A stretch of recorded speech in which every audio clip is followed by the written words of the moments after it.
Sunday afternoon baseball for you here today. It's the Pirates and the Cardinals. And the Buccos hoping to be building a lead over their division rivals after a win today. They try to clip the Cards, who have pulled back even by virtue of a win last night. As you see, both Pittsburgh and St. Louis 7.5 back of the first place Cubs. Both teams also chasing right now the Brewers and Braves in the wild card picture in the National League.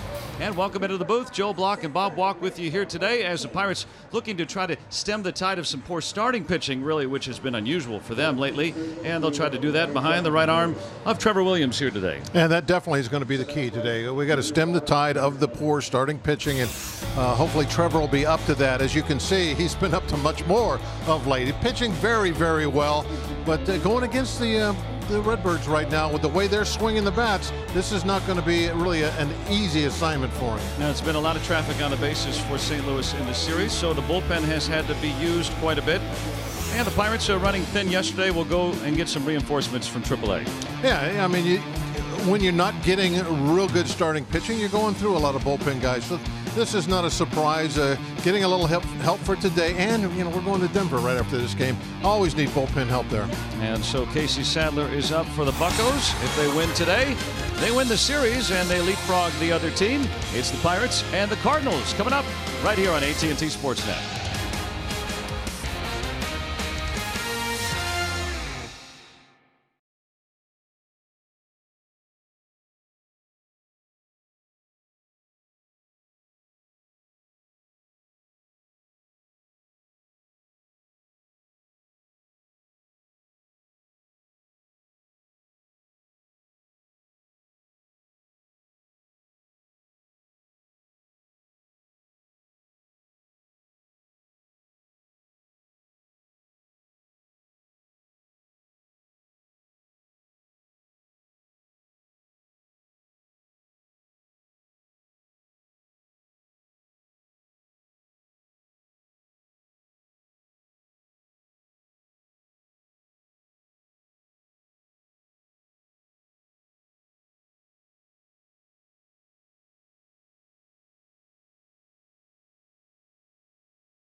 Sportsnet is brought to you by the law firm of Bordas & Bordas.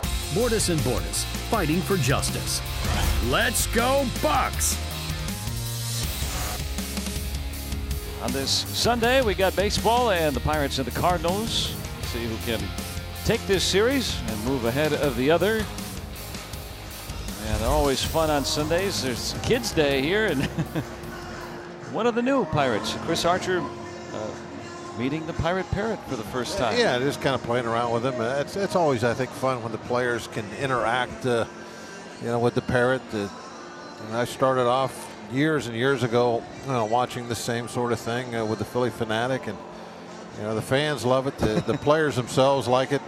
It's just Your basic, good, clean fun. And I'm sure the parrot loved it. Yeah, on a kid's day, why not? Archer kind of being like a kid right there, having some fun with the parrot. Yeah, they're waiting on all their favorites to come out to the position. Waiting out there in left field for Corey Dickerson to come out, who back in the lineup today. Like to see that. This is a neat thing that. See a lot of changeup grips in the baseballs when the kids have them out there. All working on their changeups. Well, they're watching what the pitchers do, right? Yeah, that must be what it is. See them all hold the ball while either that or they have set? smaller hands. I don't know, one of those two. I just noticed everybody's got their hands all around the ball. Waiting for that autograph. It's a treasure. Yes, it is. It will be a treasure for, as some people say, years to come. Just a moment in time, but one that they'll never forget. Also get to meet at home plate. They get to meet at the positions of the players. Not just oh, Nova's ready. He's got his flip-ups on. It's been that kind of group, especially in recent times. The Pirates are playing some better baseball, and there's been a light mood in the clubhouse.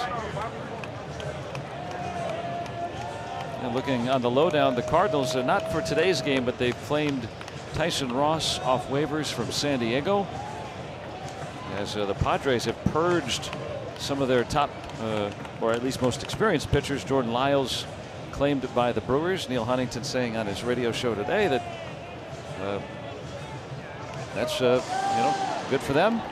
Pirates are secure with who they've got right now. So we just saw that Casey Sadler is up for Alex McRae, who gets sent down, so they've got some length in the bullpen for today. And as you pointed out, Bob, for the upcoming series against the Rockies at Coors Field, Trevor Williams getting the start. Now it's a treasure. Actually, a big league baseball is a treasure to begin with, but now there will be no playing catch with it. It has a name on it. Oh, yeah. Good to see Corey back in left field. His first start off the DL. Did pinch hit last night. And I bet for the players, too, you know, everything is business, right? When the game starts, but just taking a moment, remembering not too long ago, they were a pint-sized baseball fan, too. And maybe one of these kids, one of these days, will end up playing on this same field. Yeah, you have to go. Got to show some speed. when you go to the outfield, that's where you got to flash the speed. It's a long run. Oh, that's good speed there. Statcast. Man, all the way from center field. Mike Schultz lineup today for St. Louis. Matt Carpenter, the hottest hitter in baseball, atop the order with Yadier Molina. Jose Martinez will start the game now in right field, as he came in early yesterday. Marcell Ozuna cleans up. Jerko, Wong, and Garcia, good career numbers against Williams. Bader and Flaherty round out the St. Louis batting nine.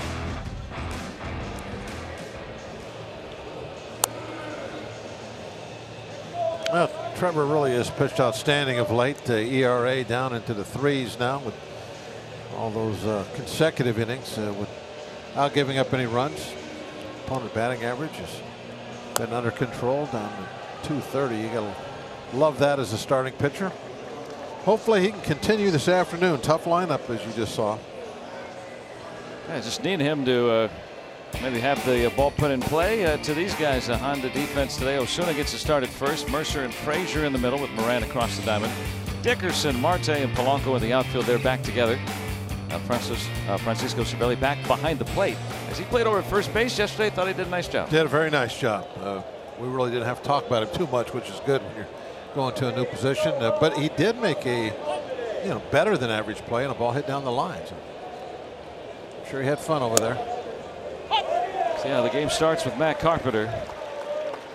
I mean, right out of the chute, you're already facing their best hitter, and maybe the hottest hitter right now in all of baseball.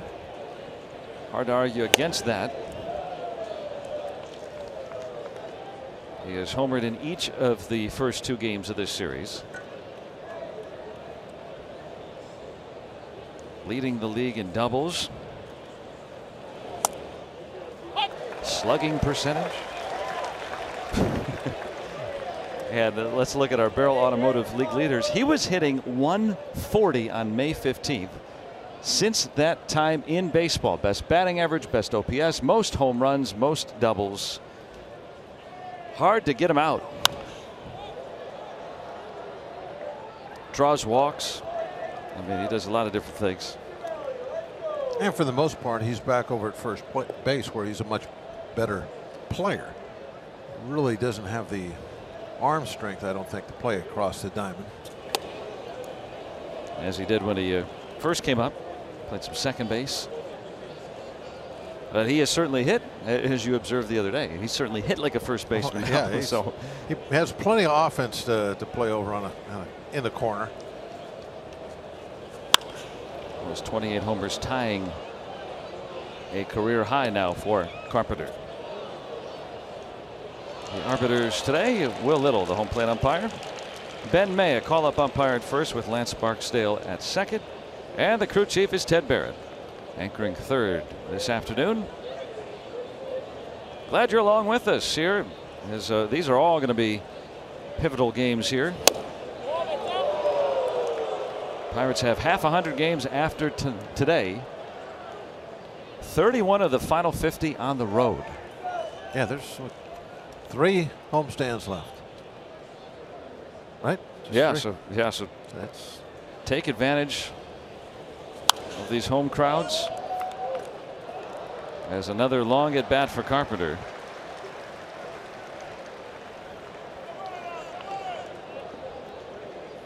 Notice they're not talking yet. They don't have a solution for Carpenter. Not discussing that. Kind of quiet right now. Wait till they get through his at bat. There, now they'll talk. Williams does. He strikes him out to start the ball game. Pretty much just tried to stay away from him, it looked like. You see a pretty good cluster over on the other side. Not afraid to throw 91 in the zone. Look on our Allegheny Health Network Supermo. See, Carpenter was yelling at himself before he was even done with his backswing. First time in the series he hasn't scored or been in scoring position to lead off the game. Homer and a double. Now Molina collected 3 singles yesterday. Now that has been a theme. It would be nice to see a tidy inning. It's not just the Cardinals. You got to go back to Tuesday, the last time the Pirates have had a 1-2-3 inning on the mound. And this is for a team that has pitched very well over a long period of time until just very recently. Yeah, you'd love a lot of innings out of Trevor. Like a 7-inning start would be great today. Just have to cover 6 outs with the bullpen. You know, it doesn't always play out just because you're going to Denver. You're going to use a lot of your bullpen guys, but you have to plan for it. You have to plan to use a lot of them. So you want a nice long start today from Trevor. One push-up for Molina. Pirates get Casey Sadler back. He hasn't pitched for the Pirates this year. Second stint. Doing some starting down at AAA, so I'll give you some innings. And Clint Hurdle talking about it today. You know, none of the guys currently in the pen, with Brault being optioned and Glass now traded, don't have any really multi-inning relievers, and that's why we saw yesterday, you know, needing Alex McRae to go pitch 3 1/3. No one out, you know, Neverauskas an inning plus, but you know, there's a Neverauskas, but you know, trying to reset that bullpen now with a couple of changes. And as you always say, Bob, you know, the things will work themselves out. People will find the roles. They will work into the spots that they're meant to have. It's a different, whole different deal than what I experienced. I mean, young guys that came up to the big leagues were automatically multi-inning guys, Right. or they wouldn't be there. Right. You know, so but now I guess from A ball they start training guys to get 3 outs, and so when they get up here at this level, they can't get any more than 3 outs. Yeah. I mean, to me that's weird, but that's the way it is. And the way that Hurdle talked about it is that, you know, Rodriguez and Santana would probably be the most logical guys to pitch multiple innings, but because they've been so successful with 1-inning stints, he's reticent to change that, because do they become ineffective if they're, you know, or can you not use them as often?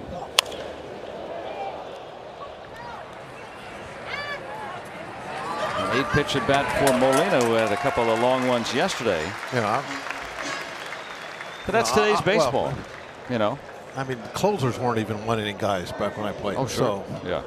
to have somebody that comes in the 5th inning be a 1-inning guy is like, I can't wrap my head around that. Yeah, well, you got bigger staffs, so you can do that.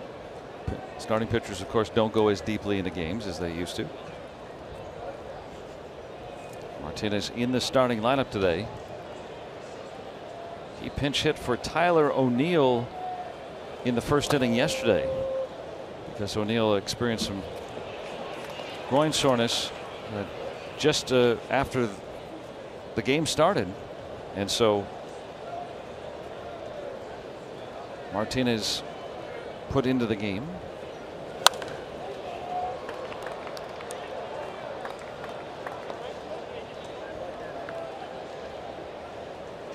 And he's been one of their best hitters this year, but they've taken him out of the starting lineup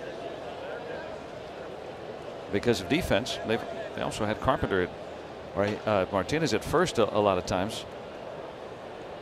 And as you point out, Carpenter better suited for first these days, so trying to value defense. I really thought that Martinez would be an American League team by now going into this. I mean, they made this move, what, a month ago now? And whenever they made the managerial change, that's when they made this move. Yeah, that was July 15th. So leading up for 2 weeks into the trade deadline, I thought that they would send Martinez to an American League team where he could be at DH. Well, maybe they didn't. But they didn't get the offers that they wanted. Get the return, yeah. Because obviously, you look at his stats, this guy can hit. And this is some of the things that maybe led the Cardinals to taking him off of first base. You know, just as routine as they come. And, you know, I think first base sometimes gets thought of, well, it's an easy position, but you're involved on 2/3 of the plays usually in every game. It's an easy position, perhaps, you know, if you can, you know, catch ground balls and footwork, all that stuff. But just because it's an easy position, if that's true, doesn't mean it's not an important position. I mean, as you just said, I mean, everything that happens runs through first, right? So you better have somebody over there that can get the job done. And I think that's what happened in St. Louis with Martinez. And a nice play at first. Way to handle the leather, Jose Osuna. It's Williams in a 1-2-3 inning.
Corey Dickerson back in the Bucco lineup. Day after being activated, he'll be the leadoff man as he was doing so well in that spot with the Pirates. And our RAV4 lineup today, since the calendar turned to July, Corey Dickerson at .394. Marte and Polanco, that familiar 1-2-3 punch with Cervelli cleaning up. Moran and Frazier hit 5 and 6. Osuna at first today with Mercer and Williams rounding out the order. Take a look at Flaherty's numbers. Opponent batting average just .211. That's very good. Nice slider. Try not to chase. Get him to throw strikes. This is a pitching matchup we have seen before. Williams versus Flaherty. Fourth time these two have been in there against one another. Dickerson in a starting role today. Pinch hit yesterday after being activated. Mild hamstring concern. Third in the league, hitting .317. And Frazier and Luplow filling in for him in left field.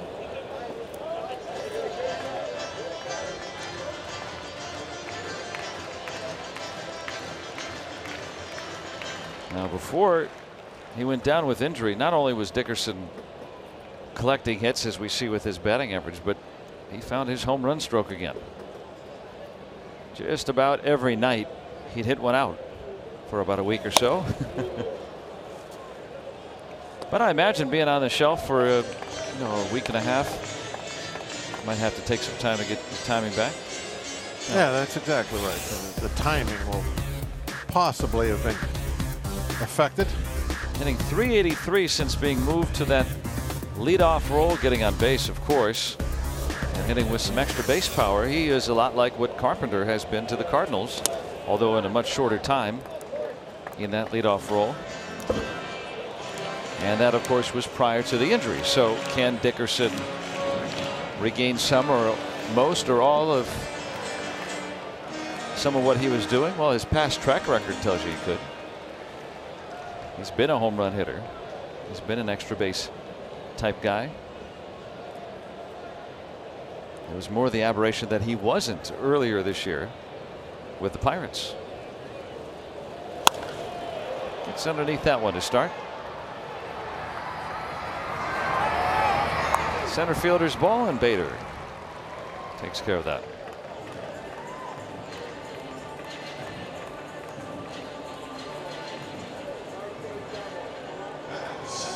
Yeah, Martinez getting some action out there, so he's practicing. Now, we know that he's not a very good first baseman, but I mean, if the ball had gone into his glove, he would have closed it. No, but Marte with a drive. Bader in a big part of the ballpark, hung up there long enough for the second out. You would think that Martinez should be able to play a corner outfield spot. Maybe, we don't see him enough, but catch fly balls. Everything that I've seen of him, you'd think so. Yeah. Ozuna, Bader, and Martinez near the outfield for St. Louis. Jerko, Garcia, Wong, and Carpenter around the horn, and of course Yadier Molina behind the plate. Martinez, as long as he keeps that glove on his hand, it'll be all right. He accidentally dropped it there for a moment. Had to go back and get it. I mean, there are some guys that even play corner outfield spots, and you go, I don't know. And well, Matt Holliday played out in left field for these guys for a long time. He was, especially toward the later years. Yeah, he was no whiz with the glove out there, but he was incredible offensive player. Yes. I mean, he really, especially against us. So, I mean, that kind of what the corner outfield positions are for. It's guys that are, especially when you have an elite center fielder, plus off on offense, and maybe you got to, protect them a little bit defensively. Now this is what the irony of Polanco coming up. No one's ever said that he's been a Gold Glove candidate, but he has played, in our estimation, we've been talking about all weekend, an improved right field, to the point where really in this series he has been a big plus out there in right field. The way that he's played the wall, those quick and accurate throws into second base, Unfortunately, there's been a lot of those, the way the Cardinals have hit. There's been getting too much practice. But he's really put some more. Clint Hurley was talking about it today. You know, really putting some more effort in.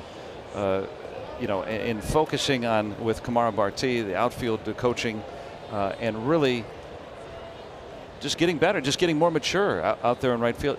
I think it's shown not just this weekend, but really as he's hit better, he's also, I think, played a better right field too. He's also been healthy, and he hasn't played any other outfield positions, so he's been able to stay right there. And Barti, there, Clint Hurdle praising him and his work with the outfielders.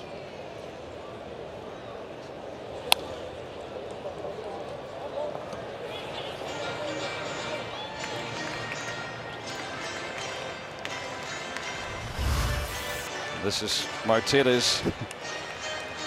Yeah. Oh, I don't even need the glove. I could have caught that. I'm so good. Well, he knows the situation too. You know. That's what I kind of said. It's neat to see that he kind of plays around with it a little bit, knowing what's going on. Well, that was a nice slider. That's that slider we were talking about. And so both teams down in order in the first.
A little darker here as we're through a clean first inning, and Matt Brown does a fine job, the head groundskeeper of the Pirates.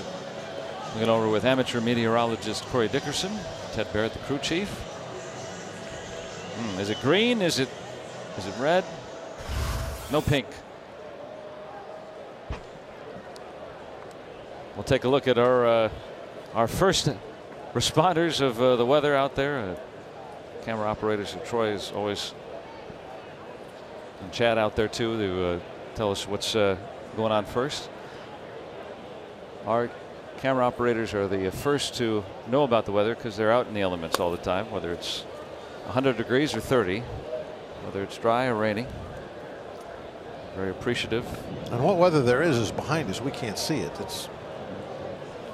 Your eyes are closed too. That's also why. There's a base hit for Ozuna. I'd have to get up and go look out the back window. Let's. Yeah, it looks like maybe off to the left. There's a little darker. The south left, right? Or what direction is that? That would be west. West? Okay. Yeah, that's south. So yeah, that's. Yeah, there's some rumbles of thunder. I just looked at the radar. It was it's yellow. Oh, it's yellow? Yes. Is that a moderate rain shower? Just know it's yellow. Okay. Yellow means thunder. Green could be a quiet rain. First pitch swinging.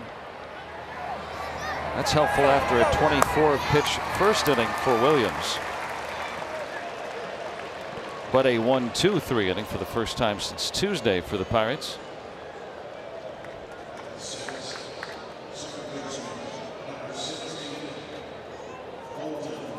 After the last couple of nights, this is like he's just mowing right through him.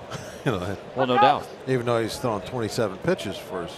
And remember, the Pirates won the opener of the series. Outs.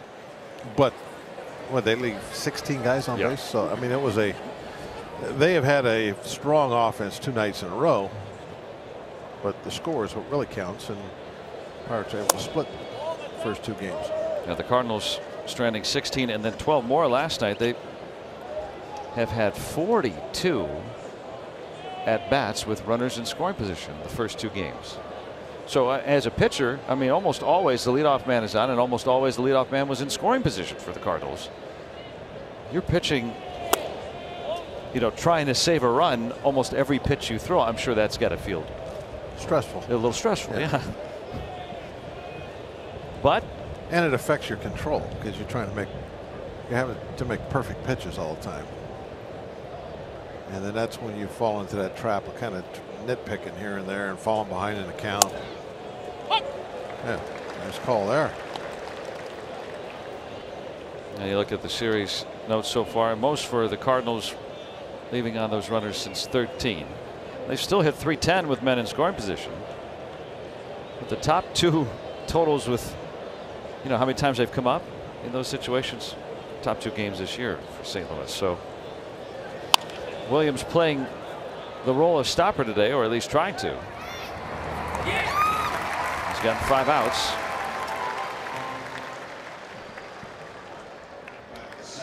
Two gone. Ozuna stays at first.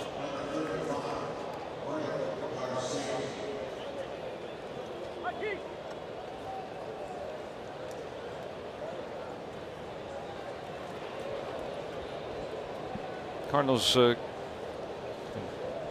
that's a little bit more threatening skies right there.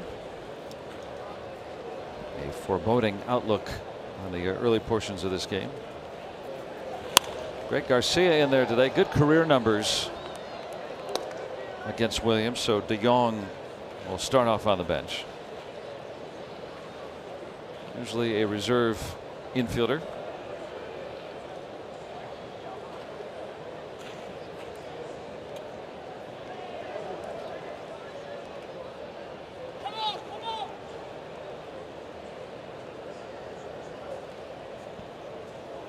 Cervelli wanted to reset things. He's the one that called the timeout. A couple of San Diego guys facing one another. Williams from Rancho Bernardo. And Garcia from nearby El Cajon, Valhalla High School. I wonder if they faced each other in high school. Certainly know there have been a number of matchups we've talked about with all the San Diegans on the Pirates staff.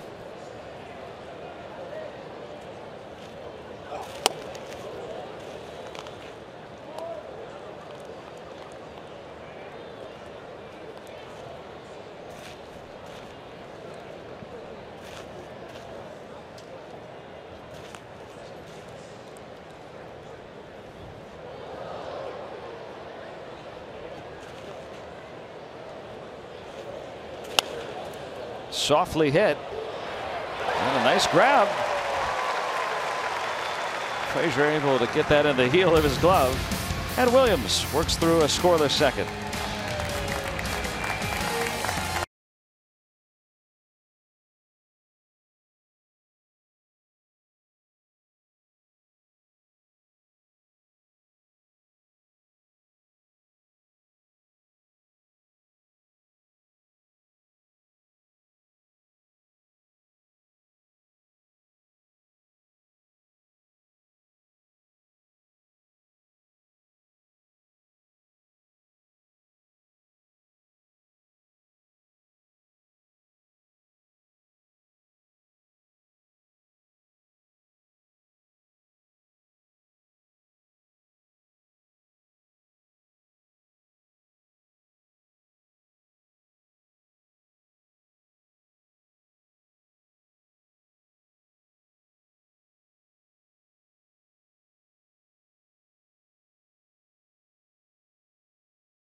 an inning and a half.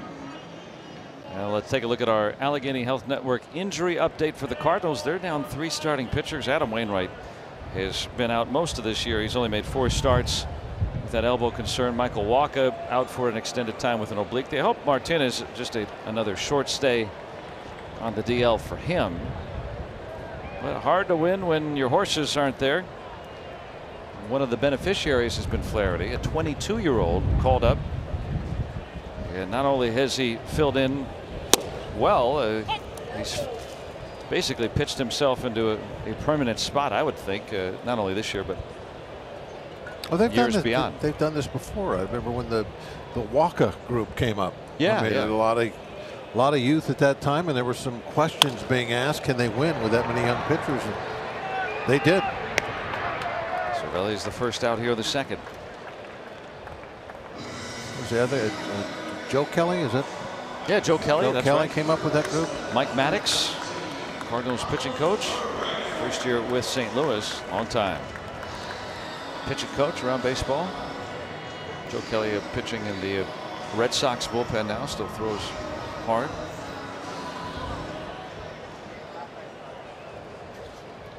Colin Moran.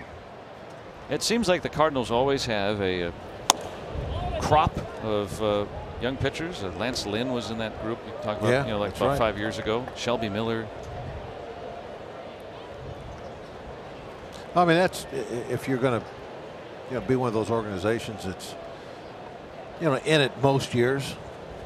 That's what you have to have. You have to have that pipeline, that especially pitching, right? Year after year, you're getting some prospects, and if you have that continuous all the time, everybody's looking for pitching. So you can, if you don't have something somewhere else, you can, make some kind of a move. And that's what the Cardinals did with Marco Gonzalez.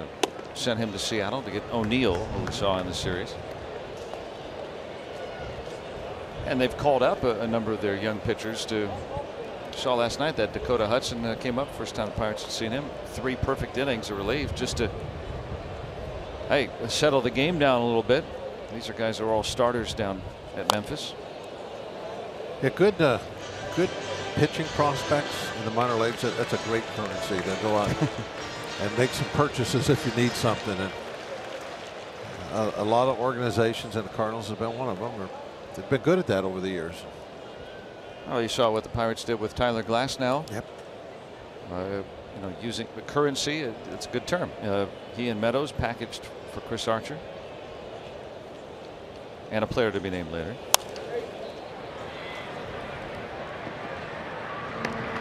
Moran, the second out.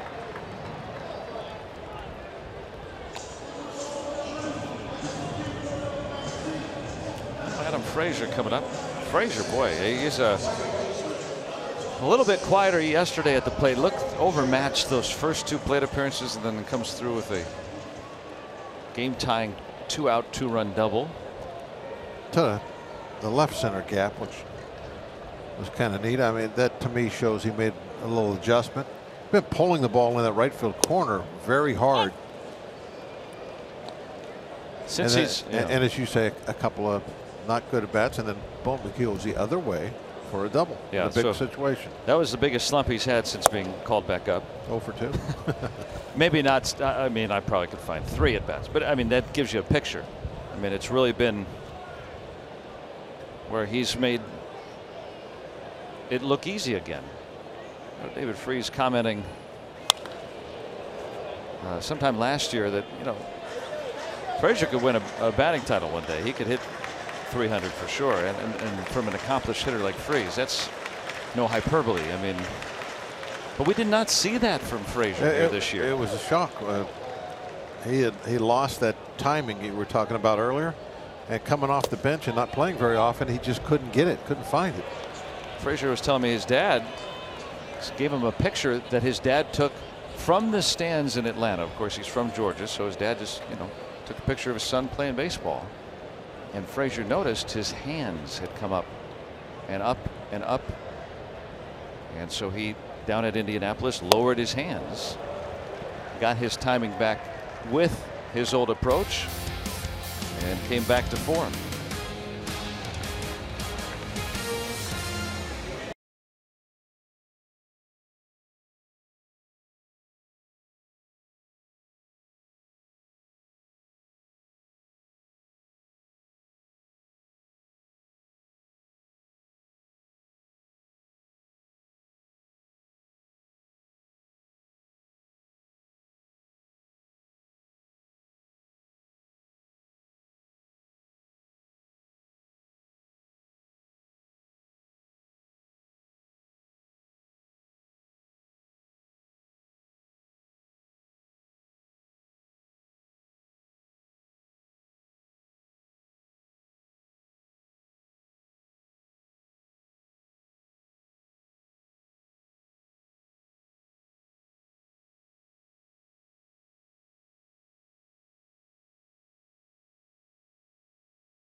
The rubber match of the weekend set at PNC Park on Robbie and Smikowski. Well, Mike Schilt, like most managers, has been baseball for a very long time. But the story of how he got started in the game is a very, very interesting one.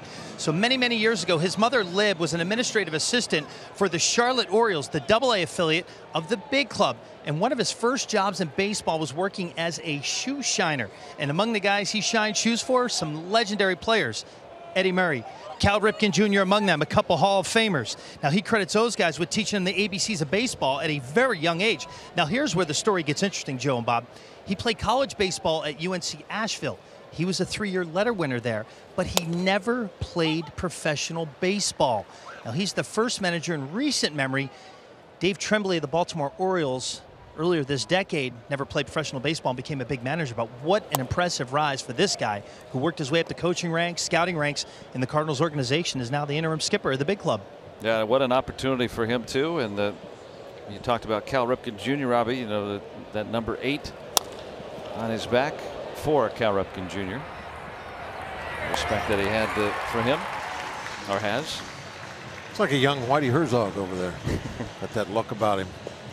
That Cardinal hat pulled down. Kind of I hadn't thought about that. Square-jawed guy. Yeah. Whitey Herzog, of course, a very successful manager in the 80s. Yeah. Had that number 8 for Cal Ripken Jr., great Hall of Fame shortstop. I didn't quite have Whitey's haircut. Yeah. The blonde turning white buzz cut. Yeah, the flat top. Who Clint Hurdle reveres very much. Part of his one of his tutors. He's got a signed ball of Whitey Herzog on his desk. So Schilt takes over. You know, it'll be interesting to see too how the Cardinals progress. They've played about the same so far. It's been just a couple, 3 weeks under Schilt, but if they play well, looks like they've got a little bit more. I hate to use the word focus. I can't think of a better word, but there was some disinterested looking play that we saw earlier this year from the Cardinals. They've got younger guys. They have some different guys too, so that could also be a factor. But we'll see how that all plays out if Schilt continues to get a look.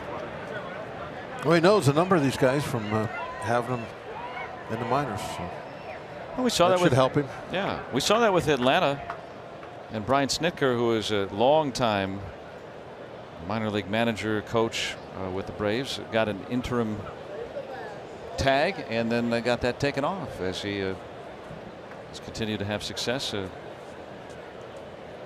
with that young outfit. And the Cardinals are younger already. Kind of like a player with an invitation at big league camp. Yeah. If you do pretty decent, you got a great shot at sticking. And it's the same thing with a manager in that situation. Kick save and a beauty. Now that one will not affect the play. Good thing they have all those fences over there now. Not sure where that one hit, but it kept it on the playing field. Well, you probably would never even make that throw in the days before the fences over the dugouts, right? You'd lose a base. When I was young, I would make that silly throw. But as I got older, I would like, nah, hold on to this one. Well, there used to never be fences in front of the dugouts, 25 years ago or whatever. That ball would just go into a dugout or cost you an extra base. Yep. That's a base hit for Flaherty.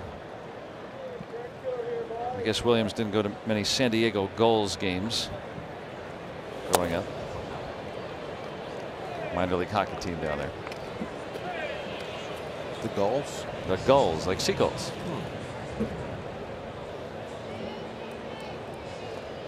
I don't really think of seagulls in hockey. They don't like mix. They don't play hockey. Yeah.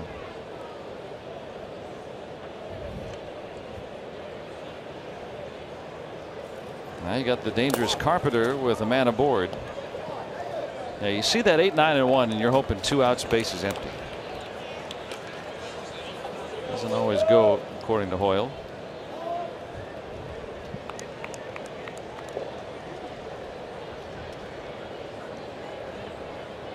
Yeah, we play probably play a game once a week where we see a pitcher do something positive on offense, and it'll have some kind of effect on the ball game. I don't want to say it wins a game, but it has some kind of an effect. And this is an example where now you got those big bats coming up with somebody already on base and just one out. If you can just get a ball put in play, you can find a hit every now and then. And it's kind of what Flaherty did on the ball back through the middle. Oh, you got to make sure there's no designated hitter, otherwise it wouldn't even matter. National spokesperson Greg Brown. Got to be part of the game. For good or bad. Well, we were talking about Jose Martinez of the Cardinals. They have an interesting choice. You know, do you value defense more than his offense? There's so many decisions that have to be made in the National League game. So, for the thinking person's style of baseball, the senior circuit's the way to go.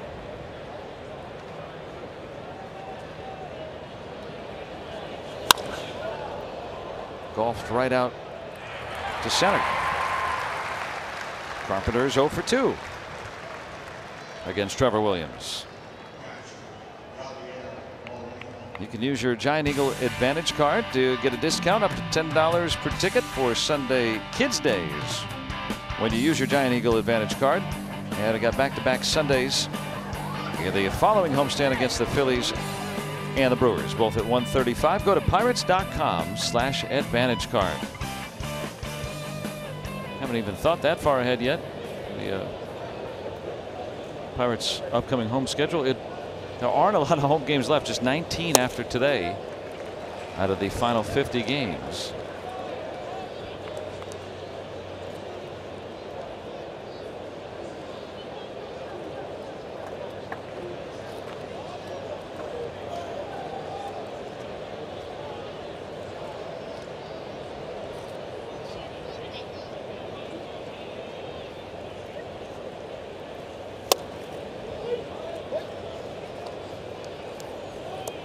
I got to get through Molina.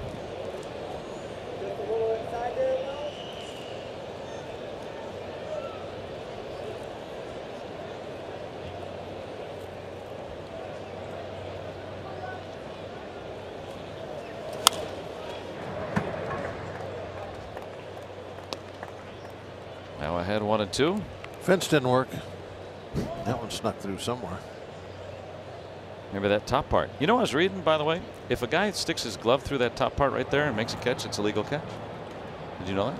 Like, you know, underneath the top railing. But why wouldn't it be a legal catch? I don't know. I just happened to read it yesterday. I'm always trying to stay up on the rules. It's hard to remember all the rules. There's always something that sneaks in there. Like that right there, a base hit for Molina. Definitely snuck in there. How about if a guy goes into the dugout and makes a catch? It used to be legal. It's not anymore. Now you have to reach in, huh? They changed it within the last 10 years for sure, maybe even the last 5.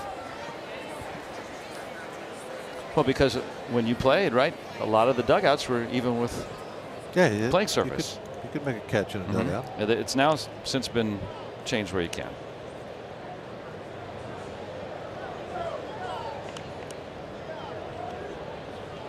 You can go on the top step. But that's it. Always a loophole. There is never a rule that doesn't have an exception. Yes. That truly amazes me. Martinez dangerous here with 2 outs, 2 men aboard for St. Louis. If the rule has to have a loophole, then is it a good rule? If you have to make exceptions to it, then why even make it? If you read the rule book, it'll almost always have a gray shaded box that says comment. And sometimes there's 7 or 8 comments, which usually is an exception. Well, it gives you, maybe a little more detail, but a lot of times they are exceptions. Routine out to Marte.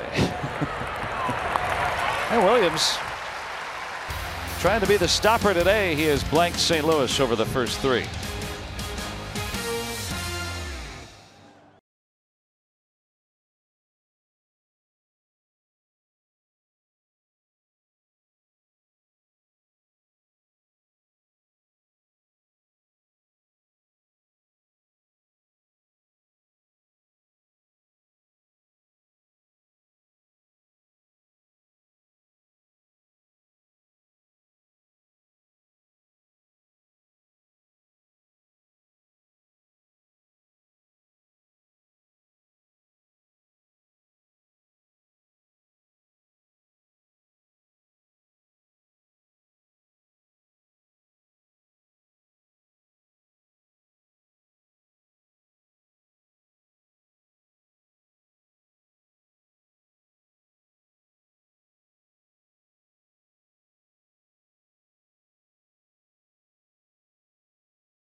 come to bat. Glad you're with us here on this Sunday afternoon. And if you're thinking about enjoying a day at the ballpark, what better to do than have an all-star craft beer, wine, and cocktail festival that's coming up on Saturday. You can sample more than 300 craft beers and wines, walk the bases, and more. Go to ballparkfestival.com/Pittsburgh and get your tickets. That's this Saturday while the Pirates are on the road. You can still make your way out to PNC Park. So that sounds fun. This morning, as I was driving in, we saw all the Yogis making their way out of the ballpark as we look at some of our Point Park social media. Ohms in the outfield. Ohms in the outfield. Yes. That's right. Yeah, morning yoga session. Everybody enjoying that at the ballpark. What a neat idea. Whoever came up with that. And there were a lot of people. There were hundreds of people coming out today, and looked like they all enjoyed themselves. A great day to start your Sunday. You know, Josh Bell has done some yoga. Credited him that for. He may have been out there today. We don't know. For some flexibility. Get that oblique back in shape. Welcoming the Cardinal fans that have made their way. There's Josh, hoping to get back soon. Obliques are no day in the park. It's kind of like a ribcage strain sometimes, right? Or that's what I hear. Here's Jose Osuna. 6 up, 6 down for Flaherty so far. Osuna getting his first chance against him. Filling in for Bell over at first base. So we've seen Freeze over there. We've seen Cervelli and Osuna. There's David getting a day off. Boy, he's been swinging it well too. But Osuna, that's his natural position. Has not, last year saw him in the outfield a good bit. Once in a great while, but he's also learned third base down at Winter Ball and over at AAA Indianapolis. He made an error on the first game that he had there, and none since. You got to be versatile sometimes. If you want to stay in the big leagues, you got to play more than one position. It's like a pitcher learning to pitch more than one inning. Got to add a little versatility to your repertoire. Increase your value. Yep. So the Pirates have their first base runner. Boy, he was moving out of the box, wasn't he? Well, he did that yesterday too.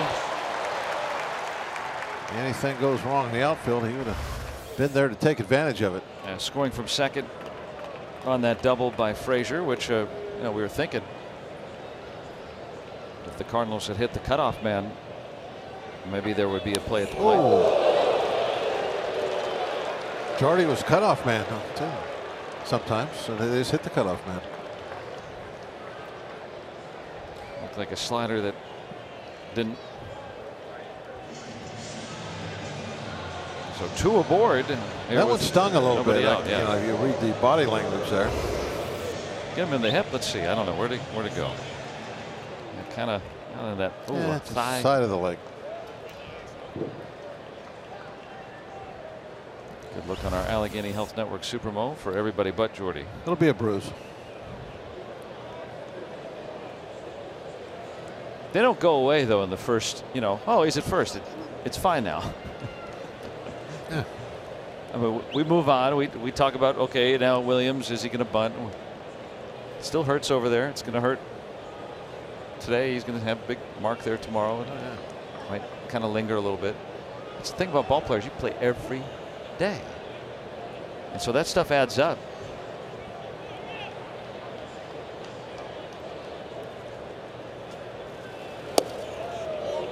Oh, where'd Carpenter come from? How about him running into that shot? They had a will play on, so the 2 guys there. Carpenter, he has no responsibilities back there, so he can come running in as early as he wants. Pirates pitchers are told that they can slash if they want, pull back. Well, you have to here. Right. They can read the defense and operate. But there's no reason to do that in any other situation. Right. Just this situation. Right. And we've seen an inconsistent approach sometimes by Pirates pitchers. When you're bunting a guy to third base, that is the situation where you need to sometimes swing the bat. The bunt right into the drawn in first baseman, but it's successful. It's almost impossible to be successful when you bunt the ball toward first base, as you can see with the very early on. Carpenter's in your back pocket, but there is that one chance if you can kill the ball and just barely roll it out onto the grass, then you can have a successful bunt. Now look at this. Look how perfect this bunt is, and Carpenter still thinks he's got a shot at first or third base. Takes a quick look. Look at StatCast AI, powered by AWS. I mean that tells you how hard it is to bunt in that scenario when both guys are on top of you, where the absolute most perfect bunt is just rolled out there, and Carpenter still can take a look at third, and then, man, maybe I get that force out, maybe I don't. And remember, we pointed out that Carpenter's arm true. isn't always the greatest over there these days. So knowing himself, saying, okay, at best, do I have a coin, whatever is in his head. Is this a coin flip chance? Maybe I should just take the sure out. So good bunt, and the sure out taken. So far, the tenor of this game has been not a lot of opportunities offensively for both teams. Give them a chance to holler, right? That's our older daughter's favorite thing to do. She calls baseball charge. Charge. It's a good game. Good name for it. Because charge. That's her first thing that she learned to do here. Can we watch Charge? Yes, exactly right. And then have some popcorn later. Yeah, exactly. You know her. You know our mode very well. So Dickerson 0 for 2 since coming off the DL. 2 men in scoring position. Yeah, a different feel to this game than we saw the first two of this series, where everyone was kind of scoring at will. Marshall, the trailing runner, with Osuna at third.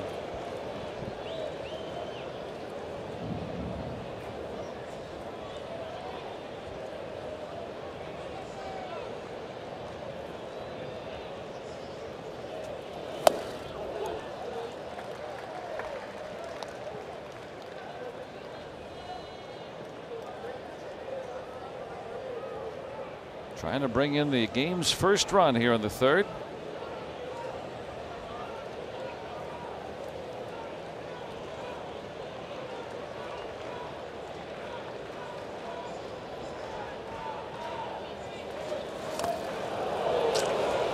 Patience. He's been a little antsy here these first two plate appearances.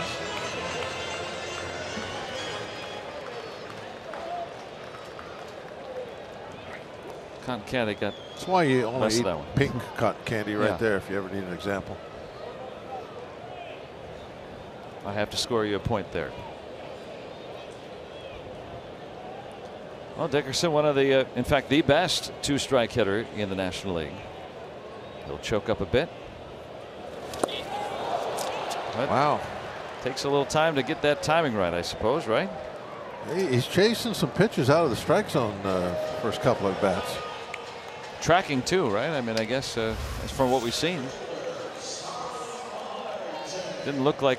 I mean, that ball's out. Yeah. Not even, in between the plate and the catcher. That's out in front of home plate where that ball bounced. Full swing.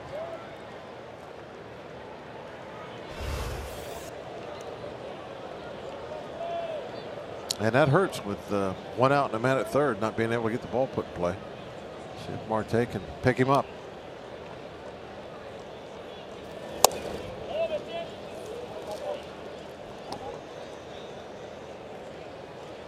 Marte flat out to center his first time, hitting .346 with runners in scoring position. And he's got two right now. 2 outs. Let's sit back.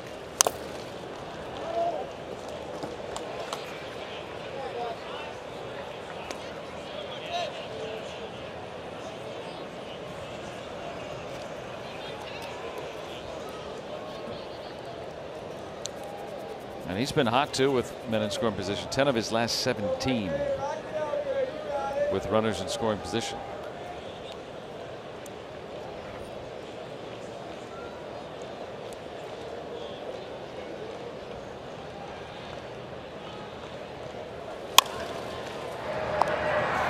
Jerko goes to get it. And the Pirates turned aside after putting the first 2 men aboard. It'll stay scoreless as we move to the 4th.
It's time for the Toyota all-wheel drive RAV4th inning.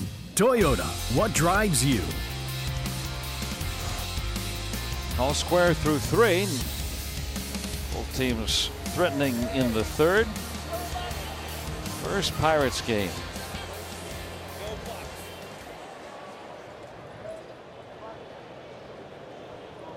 Easy sailing so far for both pitchers.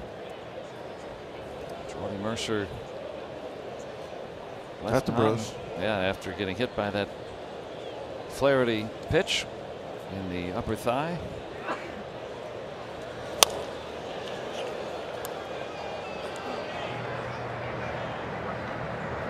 Quick action, 1 out.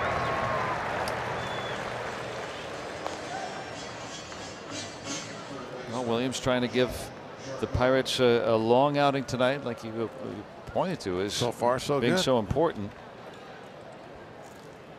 Quite a few pitches in that first inning, but kind of settled down. Just 55 now. Yeah, 24 in that first. You know, certainly in good shape to go 6. Anyway.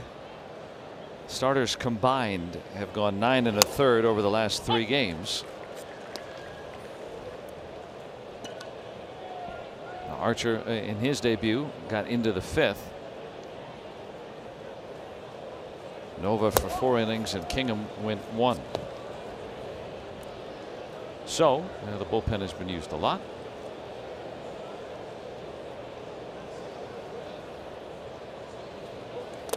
And there is a direct line that you could draw between, let's say, a starter going farther in the game and usually being successful.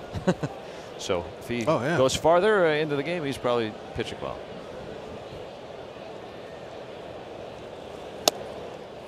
Always a good thing.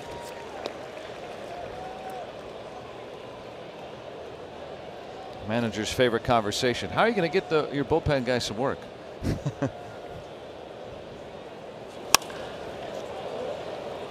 Out to Polanco.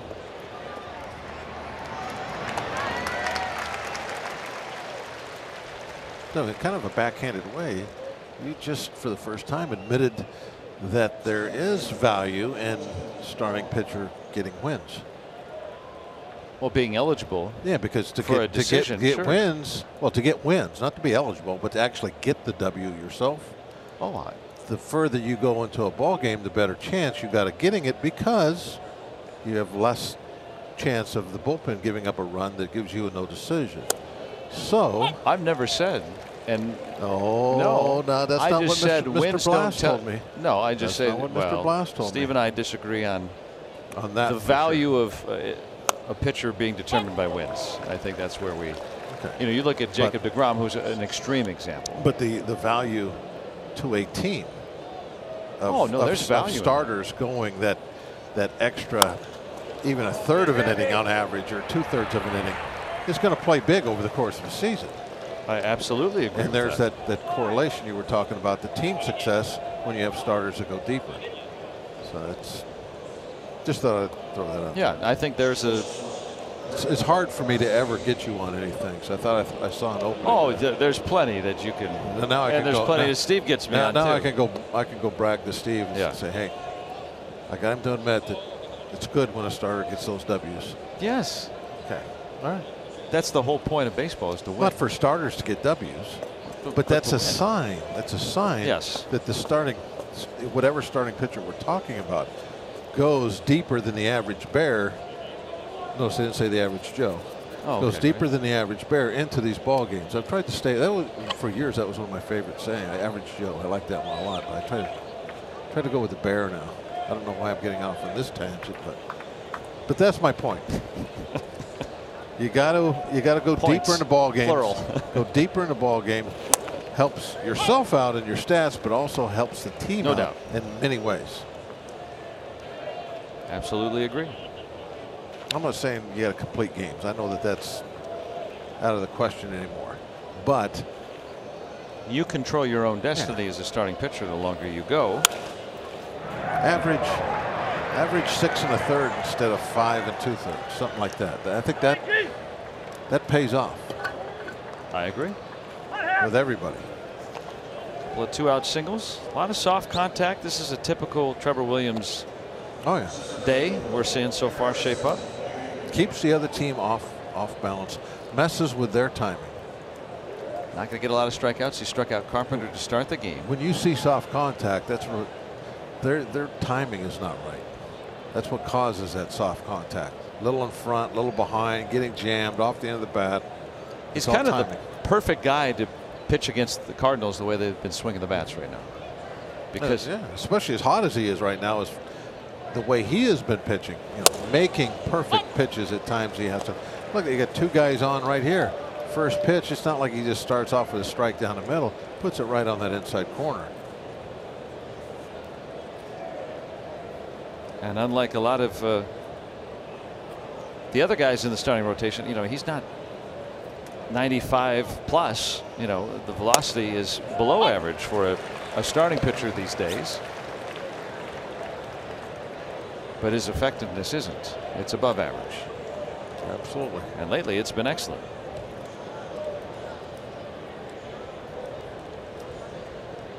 He's allowed 5 hits today, all singles. Cardinals had 7 doubles halfway through the game last night. He picks Bader apart. Cardinals leave unimpaired. Still knotted at nothing.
The UPMC scoreboard.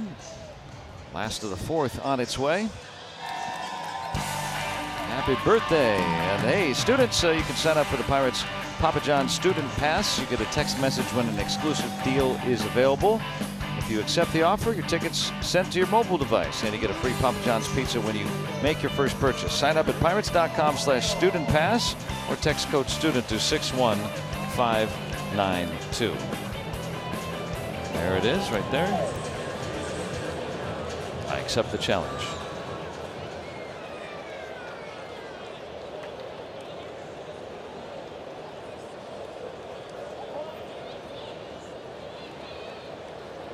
That's a cool shirt right there.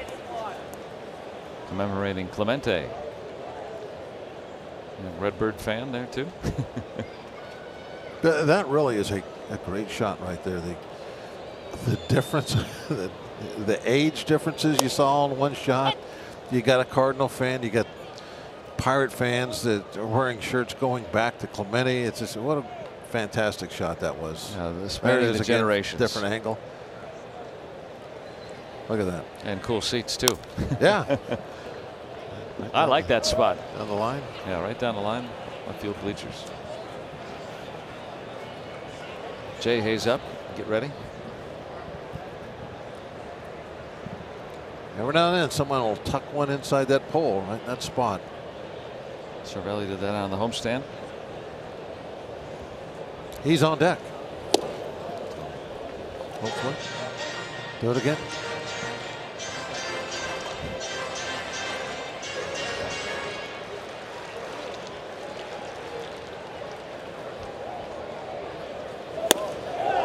No. Oh, I don't know about that. What do you think, Joe? Yeah, he went. Okay. Sorry. I'll go with you. No, I thought live he did. Let's take a look. Yeah, he went. It's okay. I can tell by the look on his face he did. Did you see the look on his face? Yeah. It was kind of like of disgust, like he knew he went. Admission of guilt. Yeah. I was just hoping, I guess, they'd say no. You lead with your heart. Anybody think of like that? It's like when I was actually playing, I would always say, "Oh yeah, he went." I mean, I don't think I ever. I was always ask. He went. He went. You mean the opposing batter? Yeah, you think they swing every time? Well, you had a stake in that. Strikes were hard to get. I didn't want to. South Carolina was available. Smiling faces, beautiful places. That's a nice poster. The Palmetto State. Very nice.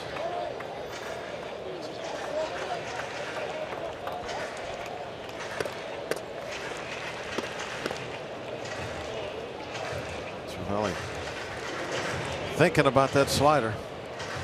How am I going to hit that? That's why what made last inning such an opportunity, putting the first two men on. So not going to get a lot of chances against Flaherty. He has fanned 5. Still not a household name, but he has been very quietly one of the better pitchers in the league this year at 22 years old.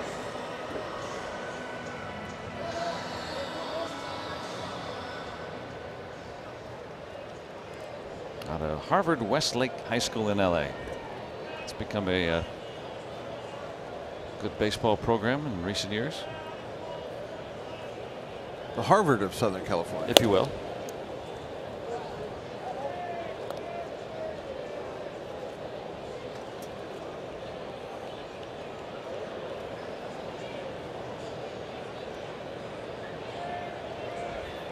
Need to get Colin Moran back to driving the ball again. He's not been in there every day. There's been some lefties that he sat against, some off days mixed in, so he has not seen a lot of regular at-bats here, say this past week or so, but 3 extra base hits his last 119 times at the plate. And we've seen it in there, so know he's capable, but getting more of David Freese at third, and I guess as a rookie, right? If you're getting 500 plate appearances, there's going to be those spells where you're sure. I mean, red hot. And you said something to me a couple months ago that I started thinking about later on about the difference in young players from minor leagues up here. I mean, what is it? And you asked me, is it consistency? And after I thought about it for 24 hours, I said that's pretty much exactly what it is. You get up here because you're consistent in the minor leagues, and then you stay here and become a good player and sometimes even a star because those big ups and downs, the downs just aren't as deep as some other guys. And that's what consistency is. We were talking about Frazier since he's come back up. He's had very few divots. Just like teams, players, ups and downs. You can't avoid it. But those downs have to be a little shallower, and that's what I think everybody calls consistency when you achieve that. Yeah, divots, not valleys, right? Yes.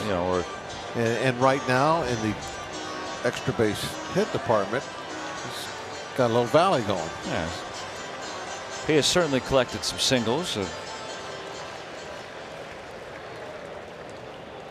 But I think certainly the Pirates view him eventually as turning into more of a power hitter. We just saw that Clemente shirt. Same could have been said of Clemente. Not to compare those two overall, but Clemente came up. He's a younger man. Did not hit for power when he first came up. Now, still was never a big power hitter, of course, but sometimes it just takes a little time. Moran just a rookie, as is Flaherty, who has had more ups than downs. Now he's been a little bit more consistent in his first action as a big leaguer. But that's rare. I mean, how many rookies go up and down, and they don't really get their footing for years. It's probably more common than the guys who fit right in. Oh, by a ton. I mean, nailed that. Yeah, the average length of a career is probably only 2 or 3 years, and that's because 10 guys that come up here, 8 of them don't last. Yeah, they don't stay very long. So that average isn't nearly as high as you would think it to be. On the 10th pitch, Moran grounds out, works that pitch count up, and now Williams back out to work.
tabs on right now. There are so many teams that are involved, and kind of hard to sort it all out. It'll sort itself out as we move toward Labor Day. That's kind of the bellwether, isn't it? Where are you at on Labor Day? About a month to go till then. Pitcher leads it off. Flaherty had a comebacker base hit his first time.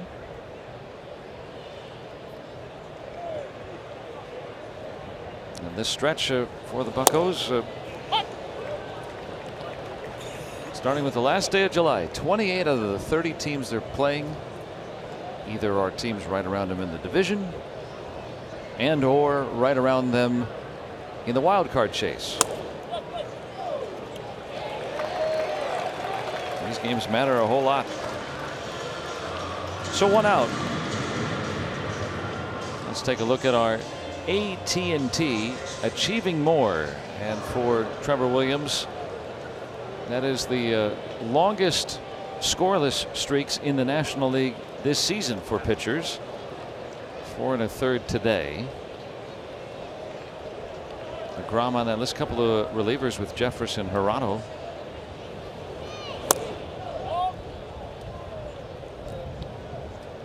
And Williams, here are the mound opponents that he's faced. He faced Gio Gonzalez, Corey Kluber, Jacob DeGrom, who we saw atop that list. He's the ERA leader in baseball, and Jack Flaherty, who's been pretty darn good this season too. So he's not going against these minor league call-ups or fifth starters. He's been forced to put up zeros. Yes. Kluber, the reigning Cy Young Award winner, and DeGrom, the presumptive Cy Young Award winner this year. It's a foul ball.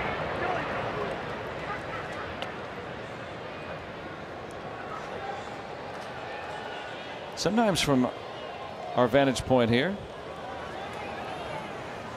or your vantage point, it's easy to tell why a guy is good. It's not as easy to tell with Williams unless you see his body of work. Yeah, I mean, if you're going to scout him, he's not going to blow you away. And Carpenter is homered for the 3rd time in the series. A home run in each game, extending that on base streak. New career high 29th home run. The Cardinals strike first. Now, you witnessed, I did warn them in between innings. Yes. Okay. And I did point out that Carpenter would have to bat in this inning. I'm not one of the jinxes, but it's hard to keep Carpenter down for long.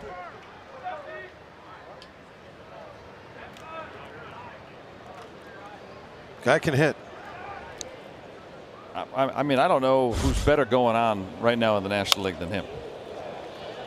Molina, a soft single. Now, we've seen some of that today, little soft singles here and there. Yeah, soft contact. And back to what you were saying before Carpenter hit the home run. Yeah, Williams, you see guys out there like a DeGrom, for instance, who, yeah, you can see right away what makes this guy special. His stuff is incredible. Williams, what makes him special is the complete package of things he can do. I mean, he's not going to just throw balls by guys, but it's the movement he can add, the placement of his pitches, the fastball in particular, and he's able to execute that placement, the knowledge of where to throw the ball. He's able to execute that, and those things combine to give him that soft contact most of the time. And he's really competitive out there. You don't see it. There's not a lot of shouting and things, but he is fiercely competitive. You saw it after he gave that home run, and that he was not happy.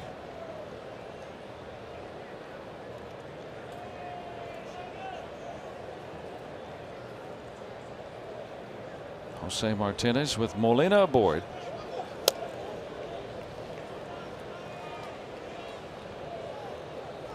And to add on about Williams, picking your brain about this, for a young pitcher especially, but it seems like, the phrase reading swings, being able to interpret what he's seeing and then pitch appropriately. I mean, he's able to execute what he wants for the most part, but when he was having that rough stretch, it wasn't. It was execution more than. In a way, know, you his can intellect. You is can there. be more impressed with watching Trevor Williams pitch than say a DeGrom, because he's doing it, you know, with a lot of different things. You know, guts, guile, you know, knowledge. He does not have as much room for error. Yeah, right there, just shattered that bat. And a 36-year-old catcher trying for third and will get in on a busted bat ground ball. Nobody really covering third base, was there? Remember, you know, Moran going for the ball and Mercer backing him up, I presume, right? Well, Williams ran over there, but he didn't. I don't think he went to the bag. Maybe I'm wrong. I mean, he went over there to back the play up. So when his throw comes in, no, he was at the, okay, I see what happened. He was at the bag, but he bounced, he backed off to give himself a long hop. I saw where he caught the ball. Yeah, he's covering the back. Yeah, he's covering the back, sure. He's smart there, though. He sees the ball is going to bounce. He's not going to have a play, so he backed off into the grass to get that long hop. That's why I thought there was nobody at the bag, but he certainly was there to cover it. A couple of soft hits following a well-struck home run by Carpenter. But just watching him back off so he can get that long hop, that's instinctive. He's not thinking about that. And that's a lot about, I think, why he pitches the way he does. There's some instinctive stuff in there that he has just learned without even thinking about it. This is what I have to do, as he's pitched in his career, going all the way back probably to amateur pitching, amateur baseball. He knows what it takes to get guys out. Simple as that. And Clint Hurdle was talking about it today. About he was asked about, you know, we see a lot more players today, products of skill sets. You know, they're an accumulation of skill sets. And then there are guys that still, even from a young age, play the game with that instinct, with that smarts, with kind of knowing the right place, right time, what to do in situations. And well, Williams seems to be. We just saw Dickerson, of course, Cervelli. There are a number of guys that are like that, but Williams seems to be one of those guys that, from the get-go,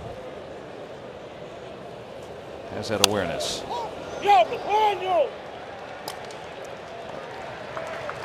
Zuna did not like the result. No, he disciplined his bat a little bit. That's got to be the most satisfying thing as a pitcher. Yeah, it is. Right in on his hands. Poor bat.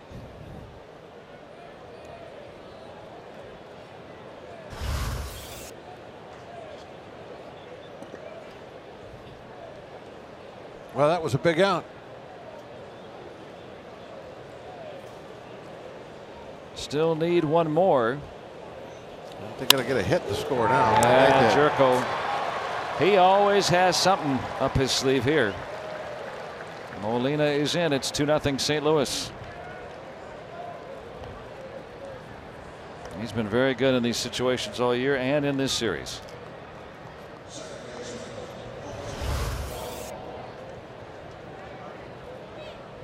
Kind of leaked back out somewhat over the plate.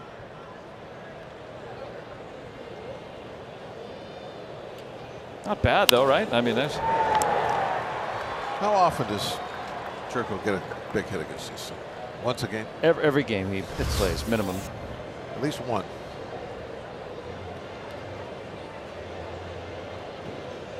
I'm going to have to ask him. I'm sure I know the answer, though. I mean, being from an hour away from here, you know, he's always got people he knows here, and he's also a good hitter. 362 with runners in scoring position coming into today. So, I mean, that's clutch. And there have been times this year where he has not played a whole lot, which is interesting. Good player. Things are kind of sorting themselves out over in Cardinal land right now with a managerial change. Some playing time goes up, some goes down. Got a new boss. 4 hits in the inning for the Cardinals. Richard Rodriguez beginning to loosen. Mike Schilt, the interim manager. I'll get through Colton Wong. Cardinals with 9 hits today, but 8 of those singles.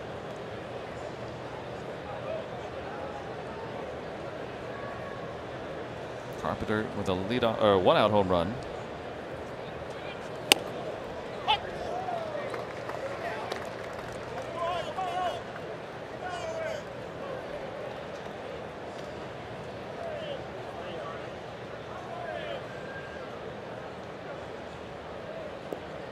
Martinez the lead runner. Jerko trailing him.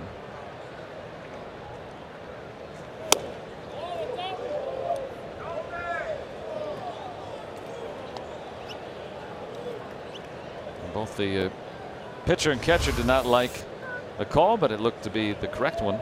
Yeah, it was off the plate. You know, anytime as a pitcher, you drill the glove and you don't get a strike call, you're not going to like that. Down the line, hooking. It's a foul ball. Ran out of steam, too.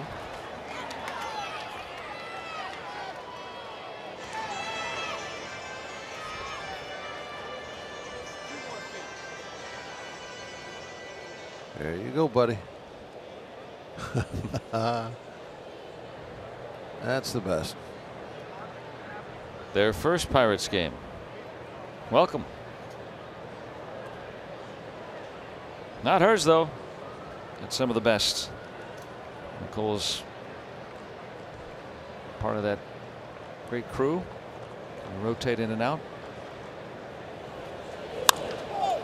Little poke. Marte gets to the spot. Makes the catch. Cardinals pick up a pair. Carpenter and Jerko driving them in.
Keeps it at 2 as the Cardinals have the advantage.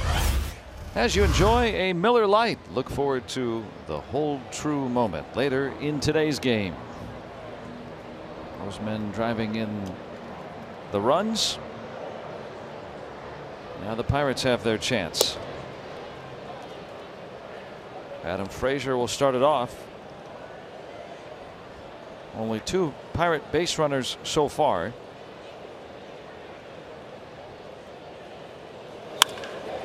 So far, toward the gap.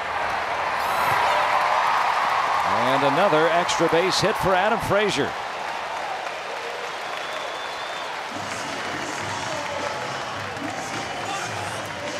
Pirates are going to try and answer. I mean, that's what you got to do. And for Frazier to step up there and smack this leadoff double,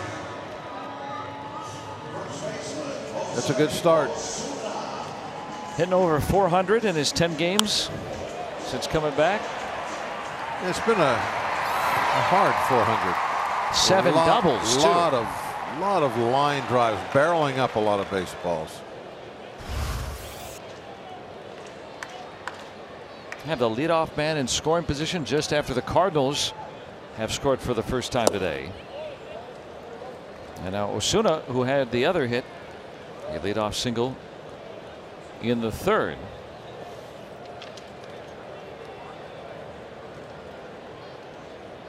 See if this could be the tandem.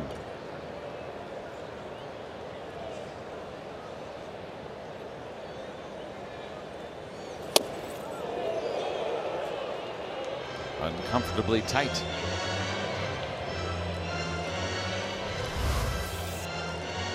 Look on our Allegheny Health Network Super Mode. Well, as soon as try and hit this ball to right if you can. So they're going to try and jam him.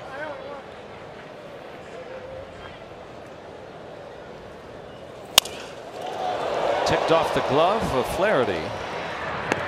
Right there for Wong. They hit behind the runner, but because it was a kind of a broken bat semi-line drive, Frazier can't run. He's got to freeze on the line drive, so he's got to sit there and wait. And by the time it hits the dirt, watch, he'll freeze. He can't go. By the time it hits the dirt, what's he going to do now? Just has to stand on the bag. So Osuna kind of did his job. He got the ball hit behind the runner, but just unlucky enough that it was that kind of lazy broken bat line drive that could have been caught on the fly. And it could have been deflected out, trickling into right field.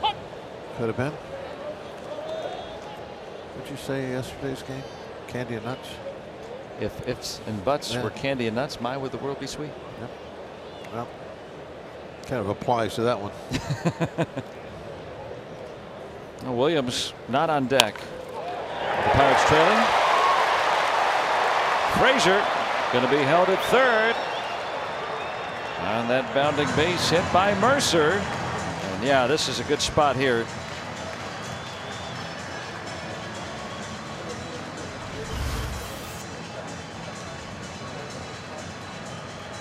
Now that fastball wasn't where he wanted it. That one definitely leaked back over the plate. Jordy made him pay for it. I'd throw a fastball in the outside corner.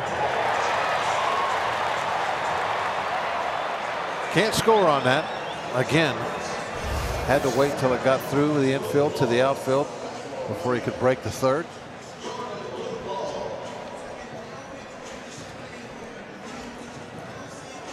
Mike Maddox out to talk with Flaherty. This ends up being an important moment here. So Williams is going to be done after 5 innings. So, somewhat in part because of the situation here. The Pirates trailing by a couple of runs. Yeah, this is one of those things that you have to deal with in the National League, and when you're playing a baseball game, what do? You got a guy that's pitching very well out there. He's only given up 2 runs. It just gave up his first 2 runs of the game to break a long scoreless streak.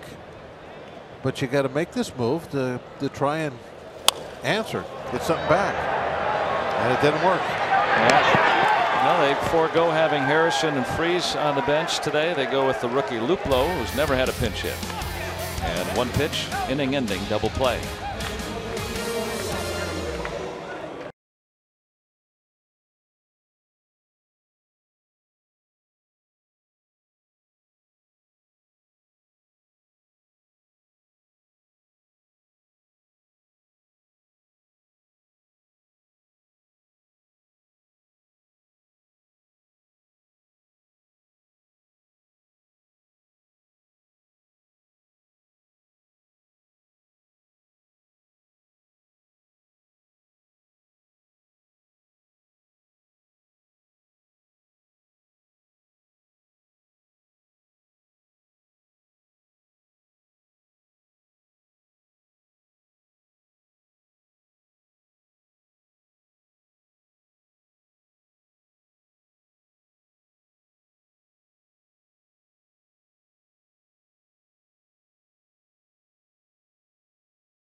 5 innings today, kept his club in the ball game. They needed that today. Well, I'll tell you what, this is exactly what the Pirates need. It's somebody to slow down this Cardinal offense. A starting pitcher to go out and slow down this Cardinal offense, and he did it. Scoring a pair in the 5th and final inning of work. It might have been able to go another inning if that situation didn't present itself. You got a pinch hit for him. He could have done. Yeah, you had to. You got a possibility of definitely scoring 1 run with a runner at 3rd and only 1 out, and possibly even a couple of runs tie the game back up. So you got a pinch hit there. That's for sure. But Trevor did his job this afternoon.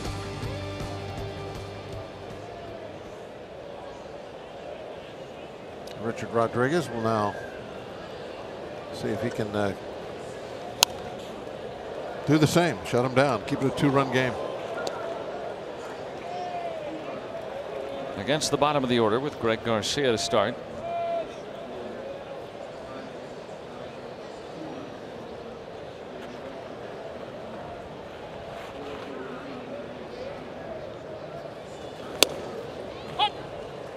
And if he can keep this close, we'll see if the Pirates can get to Flaherty at all.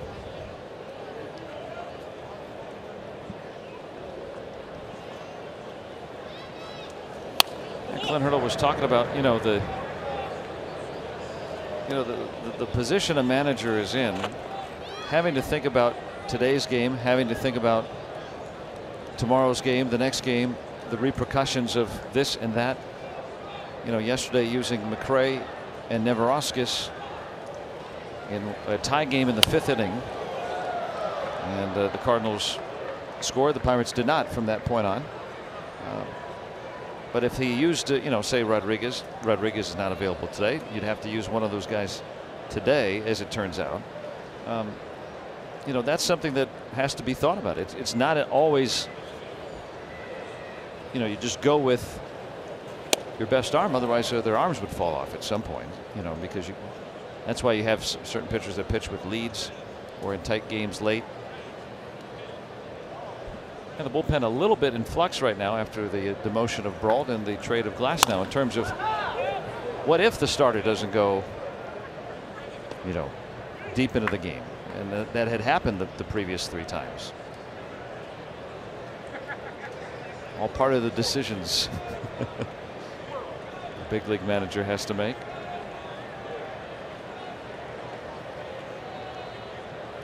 Well, for instance, in this one, right? If the Pirates keep this game close, maybe even battle back, take a lead, you'll see a different choices out there than, say, what if Rodriguez gives up a run here? Now it's 3-0. Now it's 4-0 maybe, or something. Then we may see, say, Sadler to give you some length. So, and as you pointed out, Bob, with Colorado the next site of the Pirates' next game, that also is a part of the equation. On the 9th pitch, out to center. Yeah, Pirates have not been shy about having that shuttle for their bullpen, running guys in and out, which plays into it also. You could get help in the middle of a series in Colorado if you needed. And coming up at Coors Field, our Nissan Road Ahead. Musgrove against Freeland tomorrow, 8 o'clock. We join you on the air with Tyone and Senzatella and Archer and Marquez. The pitching form at the House of Horrors for pitchers sometimes at Coors Field. Mile high. Ball carries up that altitude.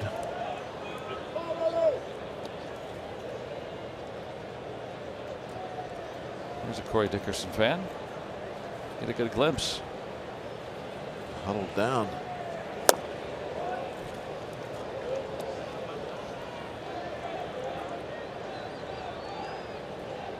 The left fielder.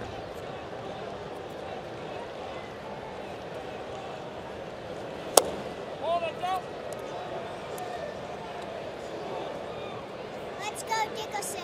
Yes. Let's go, Dickerson. Let's go, We know who your favorite is. There he is. Back in the starting lineup today.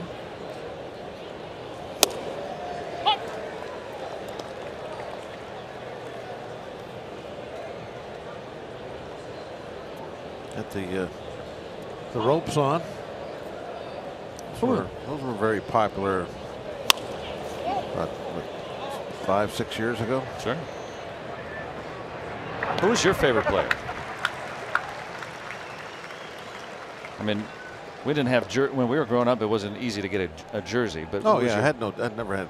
I mean, Little League we wear jeans out on the field. Yeah, yeah. But who was your favorite? I liked. Well, I was an Angel fan, so I liked Jim Fregosi. He was the star shortstop, and then when they traded him for Nolan Ryan, then Ryan was such a unique starting pitcher. It was like a no-hitter every night, or at least you thought there might be one. And there were a lot of times he wouldn't give up a hit until the 5th, 6th inning. Maybe walk 10, but he was not going to give up any hits. So it was always great when he was pitching. You're always by the radio. All the way into his 40s. Not many TV games back in those days. I almost got a chance to face Fregosi, who finished his career with the Buccos just by a couple of years.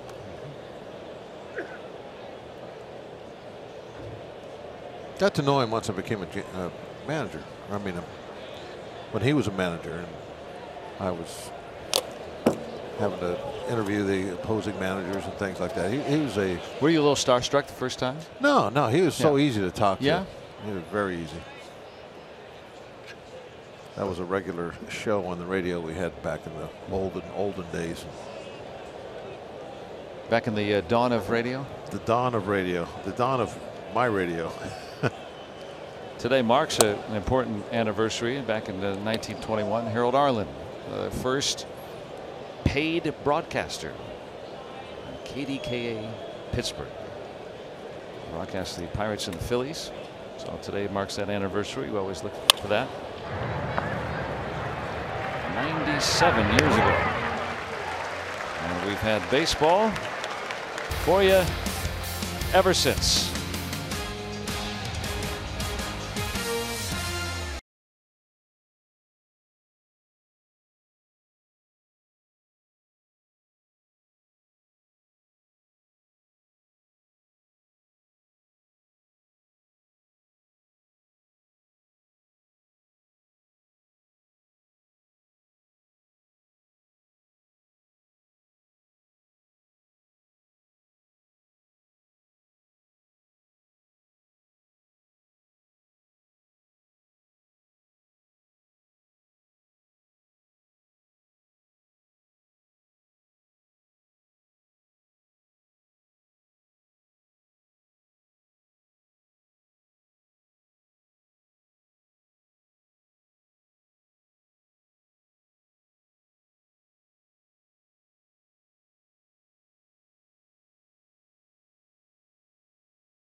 AT&T Sportsnet is brought to you by Barrel Automotive.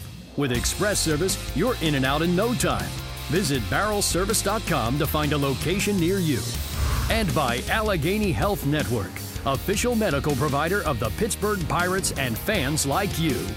Let's go Bucks! Pirates hoping to raise it and win the series, but they're down a deuce. 2-0 St. Louis. River Pirates. Marauders. Plunderers.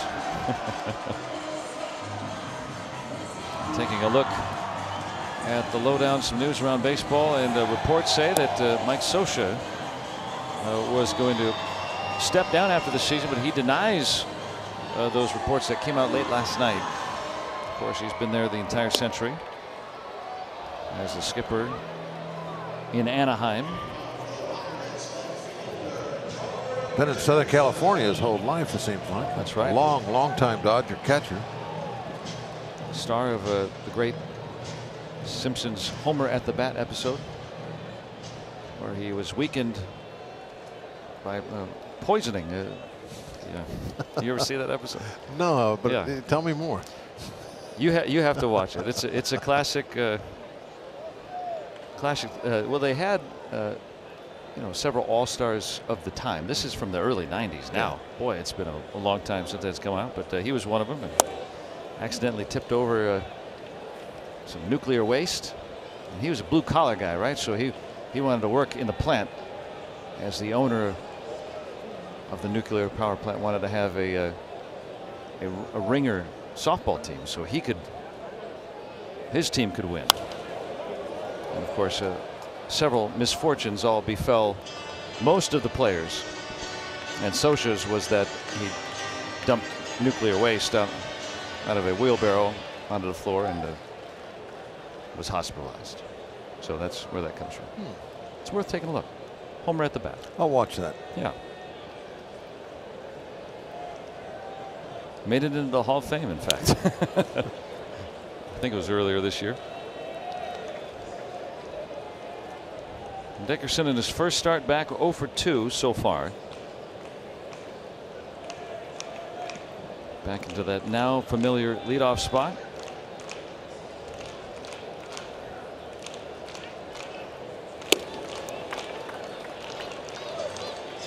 Flaherty has not walked anybody today. He hit Mercer earlier. He's hit 9 batters this year. It's a fairly high number. Good strike to ball ratio. About 2-to-1 is really good, and he's right about there.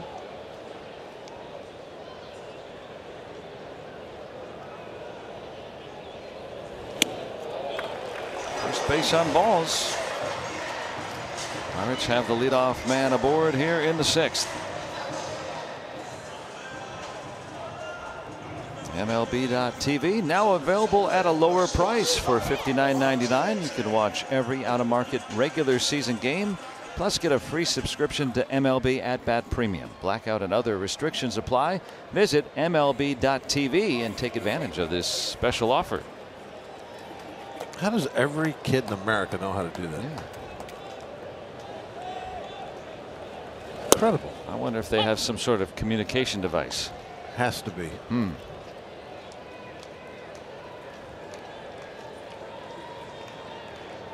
We'll have to investigate something behind it. It might take a fortnight for us to find out, but we'll get to the bottom of this.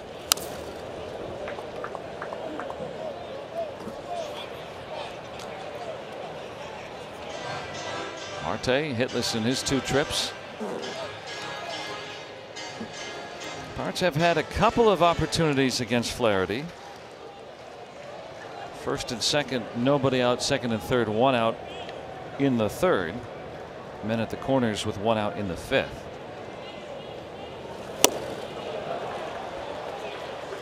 Strike if you take it, strike if you miss. Yep.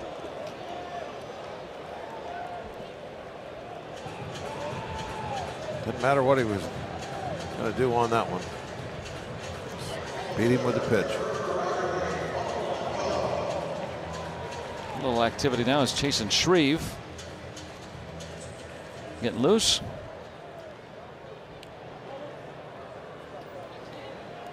Ritas.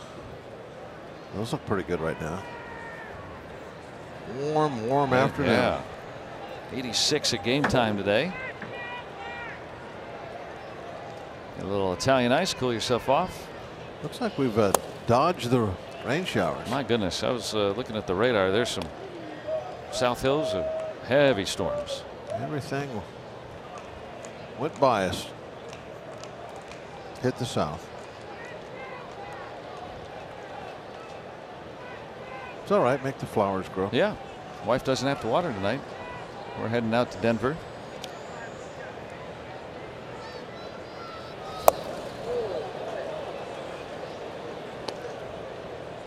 Get all your chores done before we left? Most of them. Lawn mowed, all that stuff. Couldn't get that spigot off the. Oh, you couldn't? Yeah, cemented in. Something's weird there. Yeah. Let the pros handle it. I'm not very handy. I don't know if you know when you look at me, you'd think this guy is a tough guy who knows how to handle a wrench and a toolbox, whatever tools. I mean, look at me. You'd think, yeah, I'm pretty handy, right? Yeah, well, but no. I've always thought that, yeah. But no, I'm really not. So I defer. I think you could get that spigot off if you really tried. Hard. What do you do?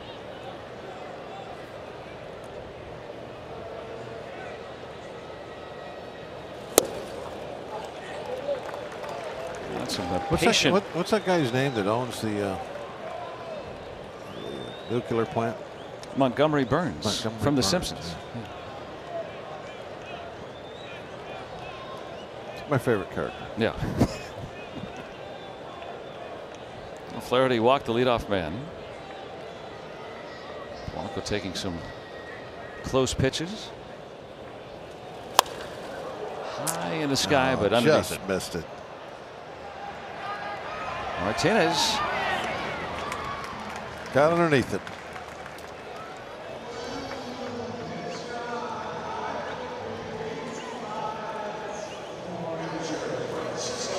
Now 2 down after the leadoff free pass.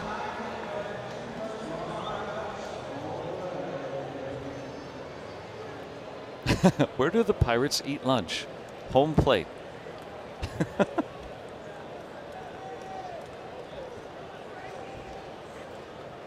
That's just funny. Flaherty had only 79 pitches here.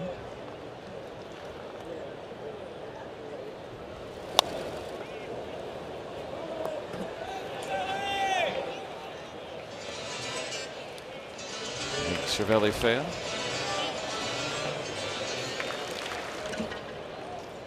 We need to start making some kind of a move here. You got a young pitcher that is over 80 pitches. Now Jerko at third. He's been a lot of times for righty batters, especially Cervelli. He's been guarding the line in this series. Well, right now I think he's on it because of the fact that Cervelli is tying run. Didn't want him to sneak a ball down in that corner and get it in a scoring position with 2 outs.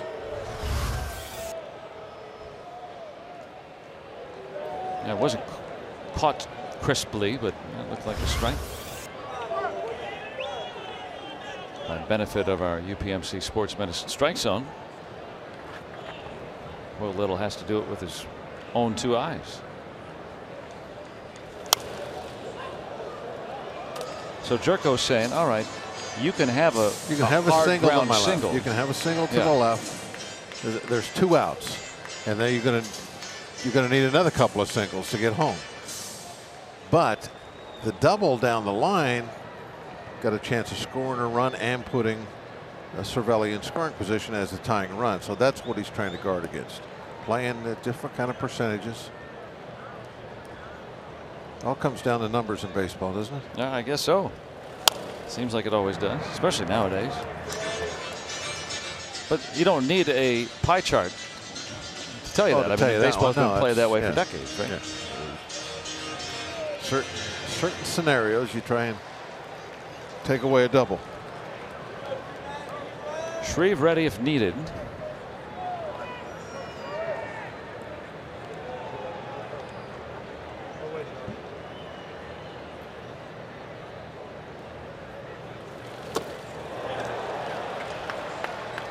Cervelli down on strike. 7 strikeouts for Flaherty through 6 scoreless.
Brought to you by T-Mobile, and in this series, Matt Carpenter has homered.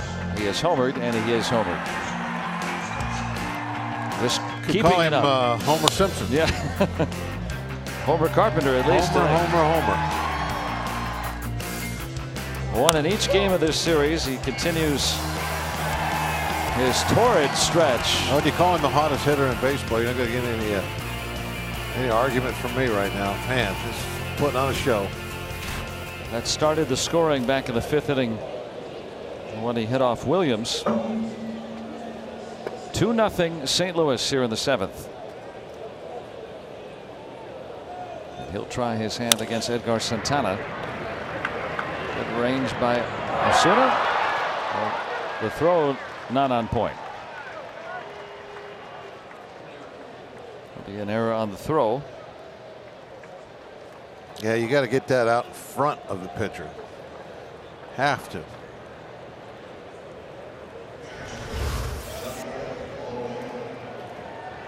Yeah, once in a while, Big Ben does it too. Just a poor toss right there. Santana had no chance.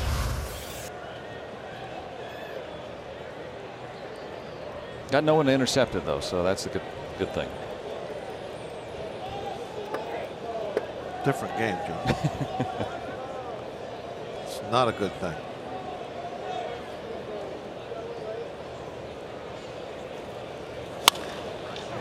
Yeah, this is a good thing. Does not run well, especially at that pace. Routine.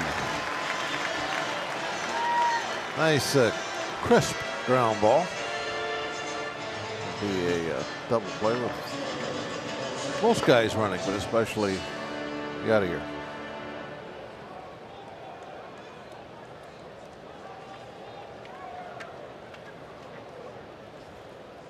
So that erases the error. Pick up your teammate.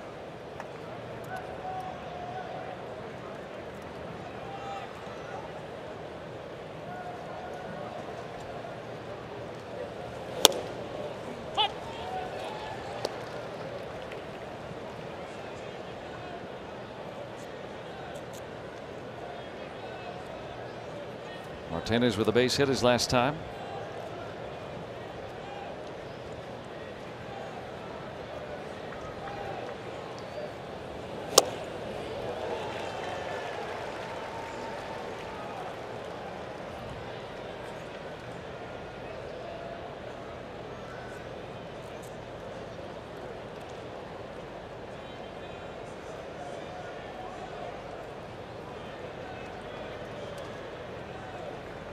I had 2 strikes.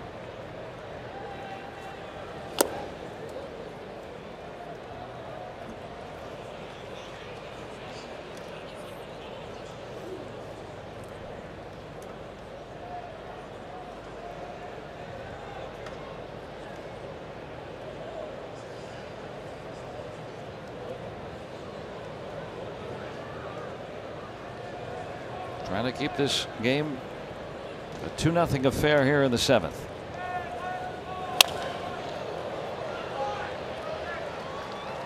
And Martinez a 2-out hit. Now the Cardinals have been relentless in this series. 10 hits today, 9 singles though. I mean, not a lot of hard hits with Carpenter's home run accepted, but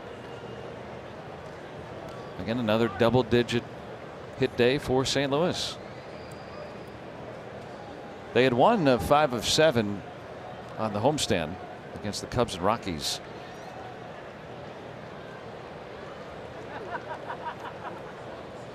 Maybe they're playing better baseball when they're coming into this. It's driven. Marte has the final out.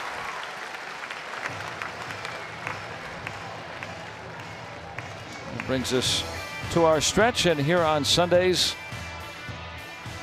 always a moment to celebrate our environs, and we'll join public address announcer Tim DeBacco. We invite you now to stand as we offer support to our troops here and abroad.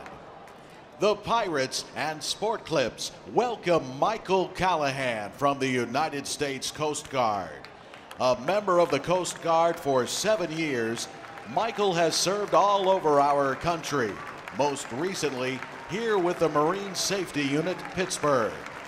Michael is joined at the game today by his family and friends, and we are thrilled that he is here with us today.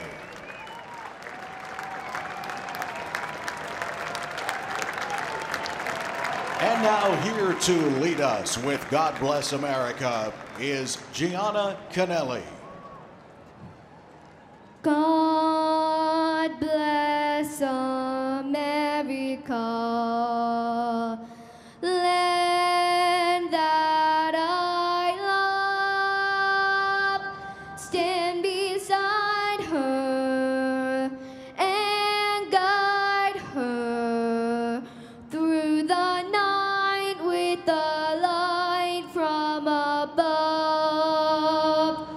from the mountains to the prairies, to the oceans, white with foam. God bless America, my home, sweet home. God bless America, my home, sweet home.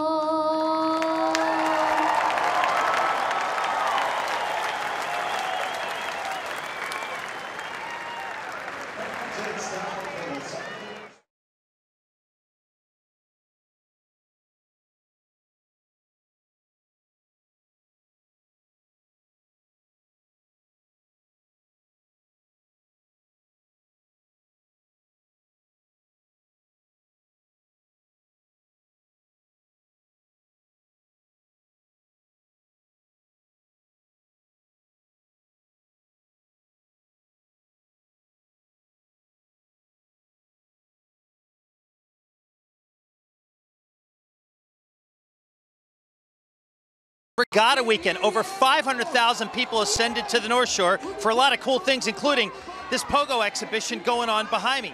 It's also the 40th anniversary of the Three Rivers Regatta, started back in 1978. Joe and Bob, it's been a fantastic weekend, including Pirates baseball out here on the North Shore, and what I wouldn't give to see you two try to attempt this on a pogo stick.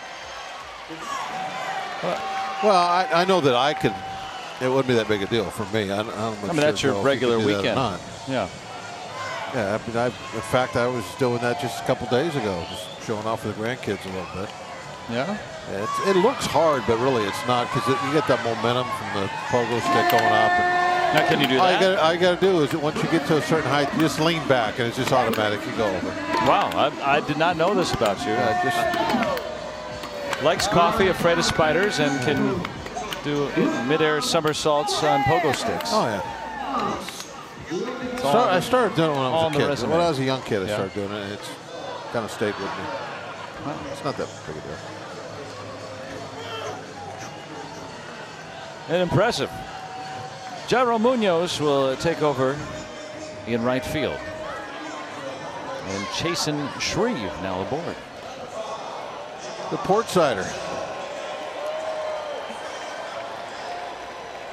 42 games, pretty busy this year.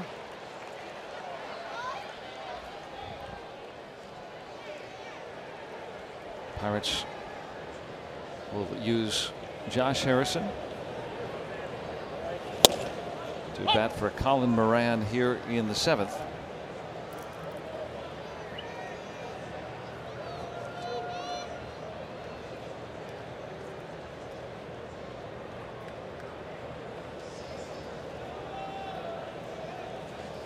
Moran, a lefty batter.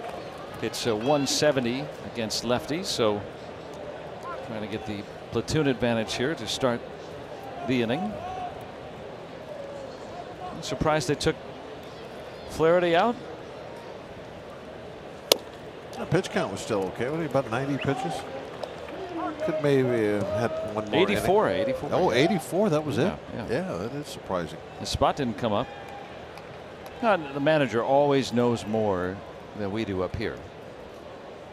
They have more information, not just from our viewpoint. Yeah, probably better off, right? I mean, the way that Flaherty's been pitching today, better off for the Pirates. Yeah, we've got no runs on 3 hits, so yeah, get him out of there. Mike Myers.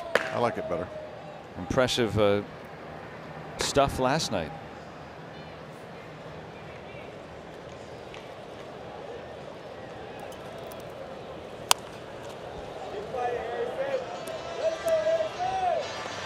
Yeah, maybe the way Frazier's been hitting the ball on the lefty to pitch to him. I mean, he's just been. Yeah. Well, Frazier's always hit lefties. I mean, throughout his career. He must. I don't know. I don't know how you get him out right now, and that's a good thing. So Harrison. To Wong. That's a catch.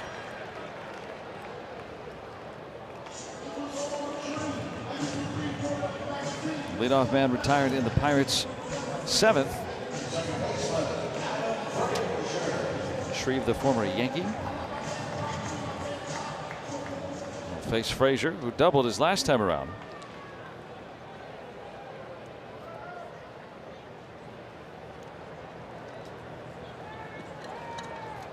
Five for 12 in the series.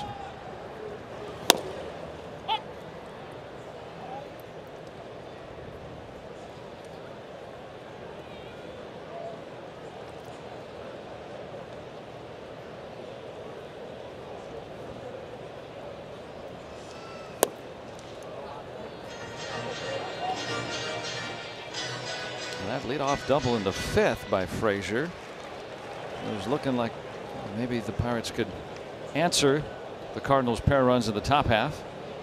That was their threat so far in this game. The only extra base hit today among their 3 hits. Yeah, Flaherty was good. He has been good. Now Luplow was a pinch hit with men at the corners. First pitch double play. Rookie. And Frazier sends one toward the seats, and in a home run for Adam Frazier. Not so much for bringing in a lefty against him.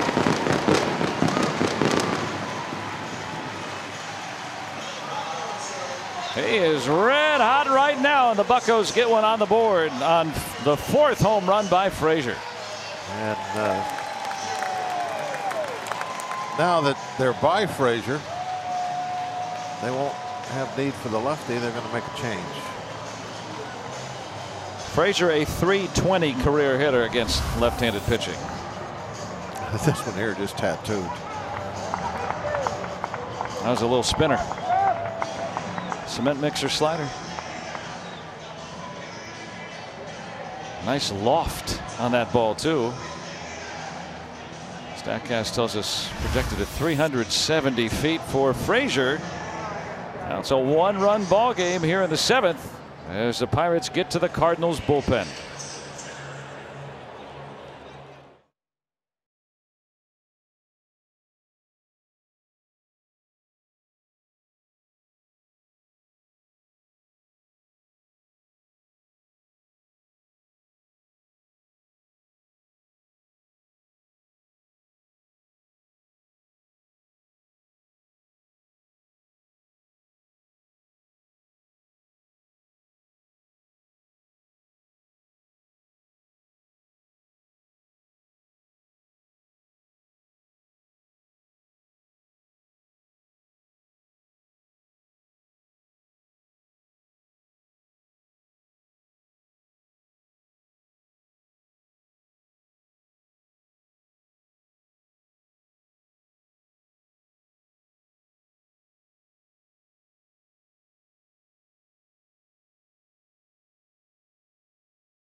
First home run off a lefty in his career. Shrinks the deficit to a run.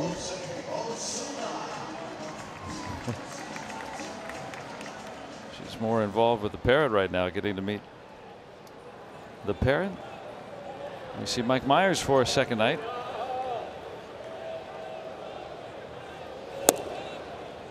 Now Felipe Vasquez has taken the nickname of Nightmare. Myers pitching effectively last night. Scoreless inning. Oh, it's his nickname. I mean, do you know yet? He's going to have to come up with something. He's the second Mike Myers to pitch since the movies came out. So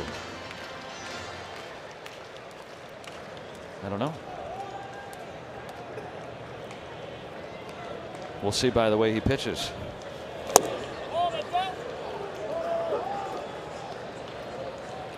Osuna with a base hit back in the third. Frazier with that home run, chasing Shreve.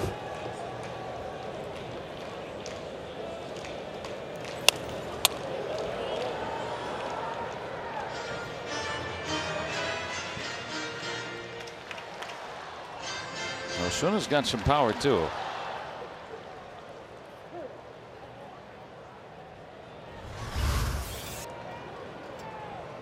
The backswing caught Molina right there. Yep. Nice. Kind of doubled back. Four swing actually. 98 for Myers.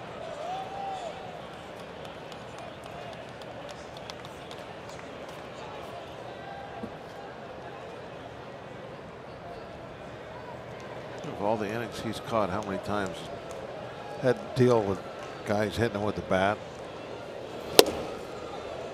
Of course, foul tips and all that stuff over the years. It's a lot of pain being back behind home plate. Yeah, you could say that.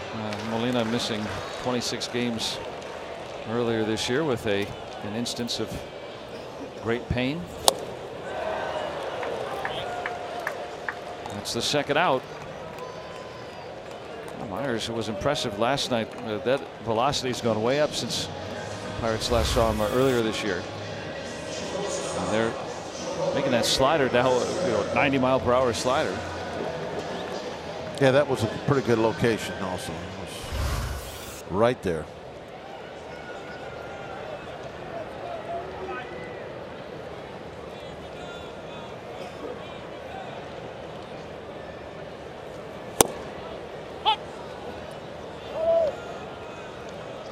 .96.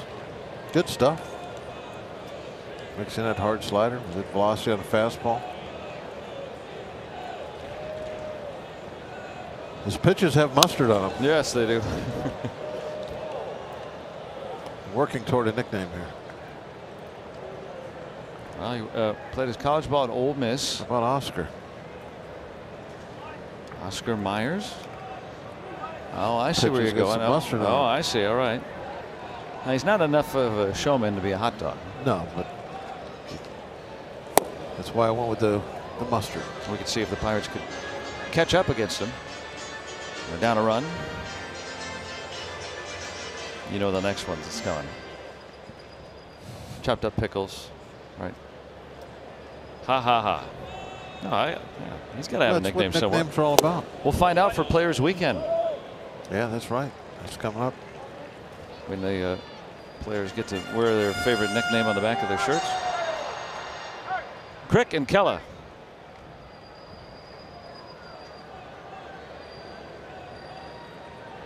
Depending on the situation, I suppose.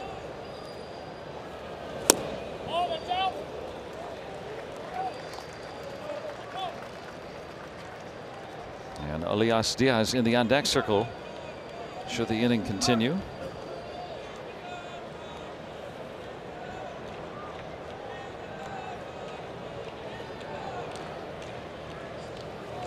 And it will. Mercer draws the walk. And on base all three times.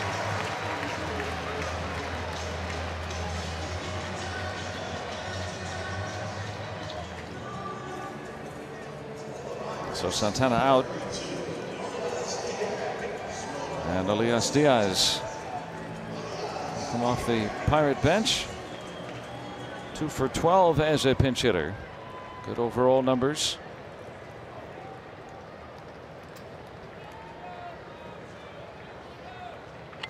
Santana is scoreless inning in the top half.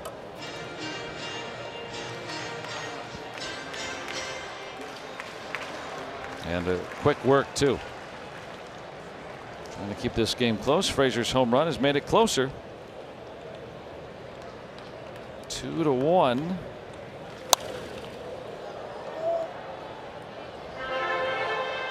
'97, right down the middle, but like you said, with mustard. A lot of mustard on that one. Extra mustard.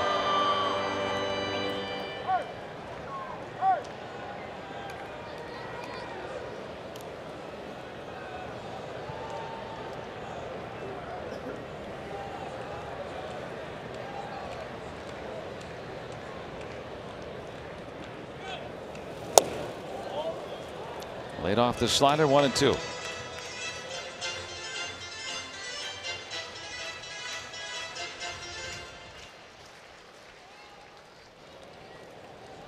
Could this be the calm before the storm?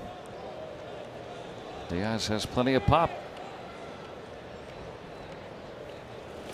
That's socked out to right. Mercer will take third, and the tying run 90 feet away with 2 outs.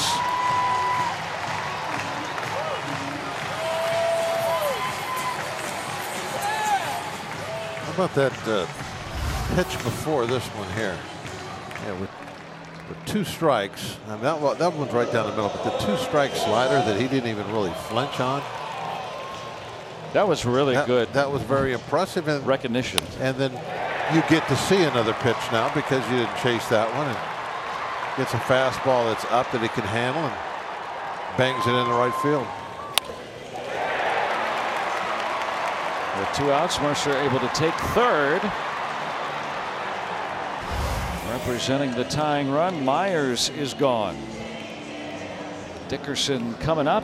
Mike Schultz going to the Cardinals pen again. They want Jordan Hicks, the flame-throwing rookie.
Authority of the Pittsburgh Pirates and may not be reproduced or retransmitted in any form, and the accounts and descriptions of this game may not be disseminated without the express written consent of the Pittsburgh Pirates. Well, the Pirates have played it a run and looking for more. Frazier with the home run. Now 2 aboard. Cardinals have had to string together 3 different relievers so far here in the 7th inning. And now Jordan Hicks. They chose to. They didn't have to. Flaherty going 6. Pirates getting to this Cardinal pen. Hicks, the hardest thrower in the National League. That's an average fastball from him.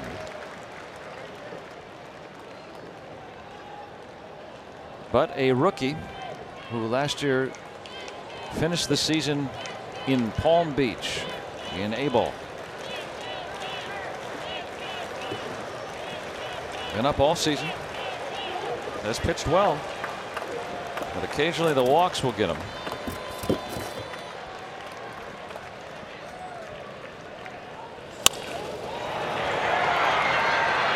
And that will be the final out in the 7th.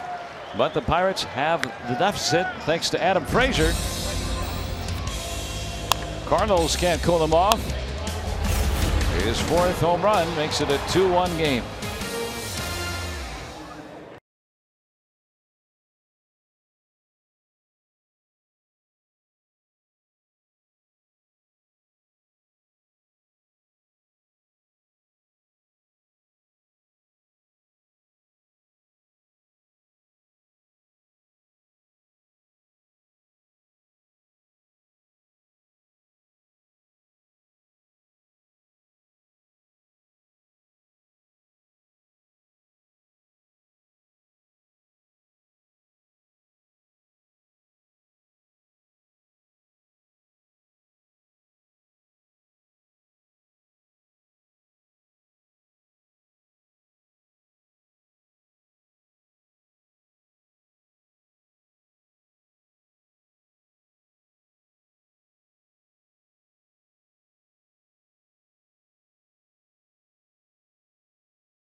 TNT Sportsnet is brought to you by the Chevy Silverado and your Western PA Chevy dealers.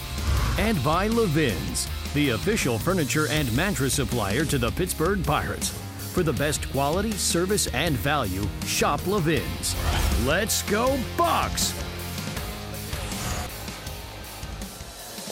On our UPMC scoreboard, thanks to the Frazier home run, it's 2-1 St. Louis. And Josh Harrison will play third base after pinch hitting for Moran. Francisco Cervelli back at first base for a 2nd straight game. Elias Diaz stays in the game and he'll go behind the plate. And Keone Kela on the mound. Kela's numbers this season, obviously only 1 appearance so far with the Pirates.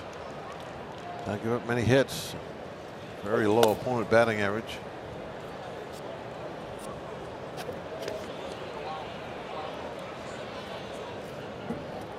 Jerko with an RBI single. Right now the difference that drove in the 2nd run for the Cardinals in that 2-run 5th off Trevor Williams.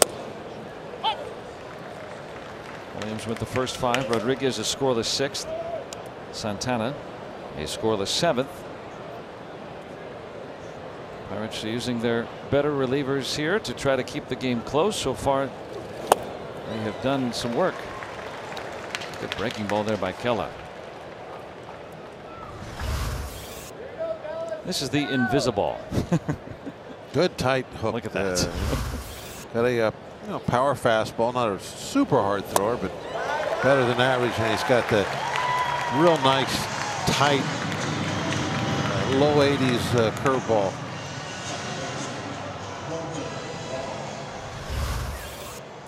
This is the pitch when I see somebody throw it, I always think of AJ Burnett, because I thought that's really what made him was. Even when his fastball lost a little velocity over the years, he was still able to throw that curveball 83, 84, very consistent velocity, and it's so tough to hit. Then you got Keller, who is just 25 and Yeah, throwing in the upper 90s. He's not losing anything as far as velocity yet. He's the youngest pitcher on the Pirates staff. As you can hear, he puts effort into it.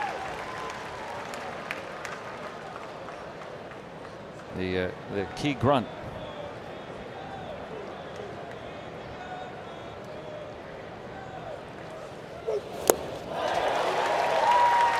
And Wong goes fishing. Oh, that's a great hook, isn't it?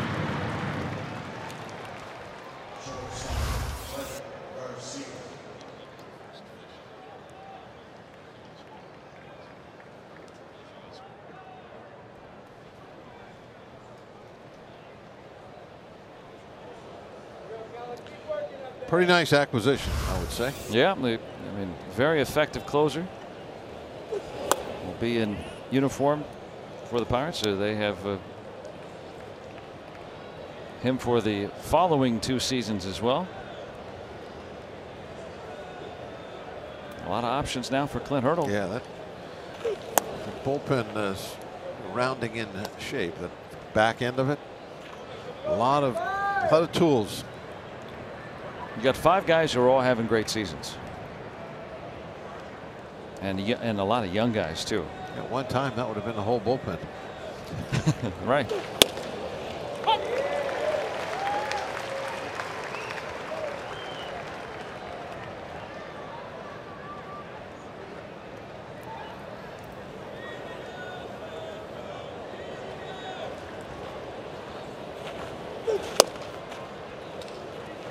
I hadn't noticed the grunt the first time around. Did you ever make that noise of exertion? Oh yeah. Yeah. I love doing that. Yeah. Throw a change up. Oh, you do it on purpose. Well, yeah. It was on accident. Oh. But it wasn't. I do it on a lot of different pitches. So you do it on a changeup. I'm giving this all I got, and maybe they'll start their swing and instinctively. Just thought it was kind of neat to do it on everything. Curveball, doesn't matter. There were games where I probably didn't make a peep. 3-2. Of course, my fastball wasn't getting there quite as fast. Yeah. No, I was throwing it as hard. Comes out easy from that right arm, doesn't it? So a 2-out walk.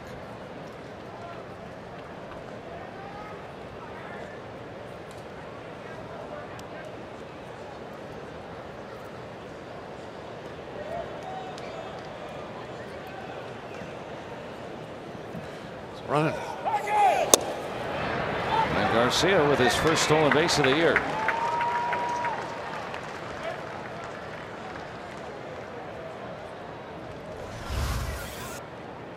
Two outs, you know, he's gonna go. Good chance for a second pitch.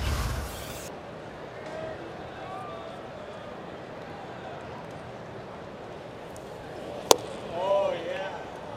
A lot of closers are very slow to home. I don't know why that is. And over the years, there's always been a reluctance to run on closers. I never noticed You that. don't want to get thrown out, I guess, in the 9th inning. But you put that same guy in the 8th inning, and now, oh yeah, we can steal. Now you don't want to make one of the final outs available to you, I guess.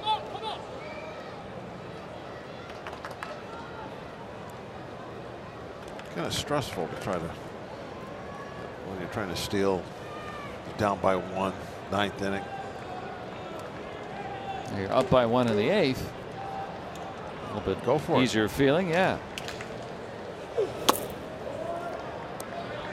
Well, 2-1 to Bader.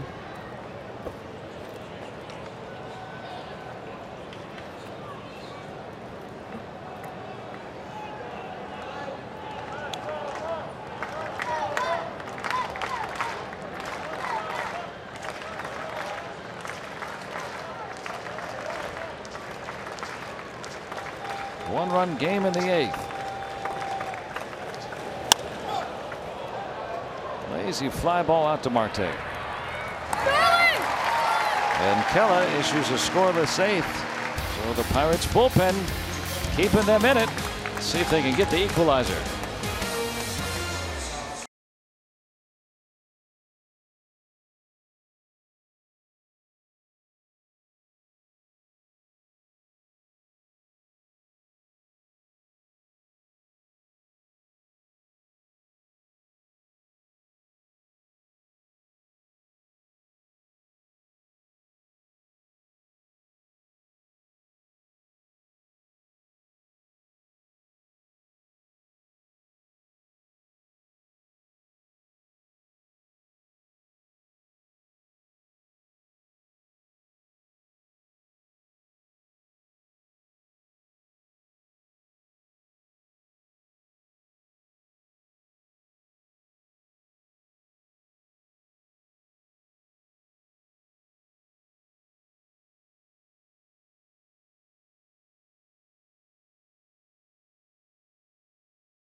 Winner takes the series. Both teams tied in the standings. Need to start making some hay. Pirates picking up and heading out on the road. That's going to be a road laden last couple of months of this season. So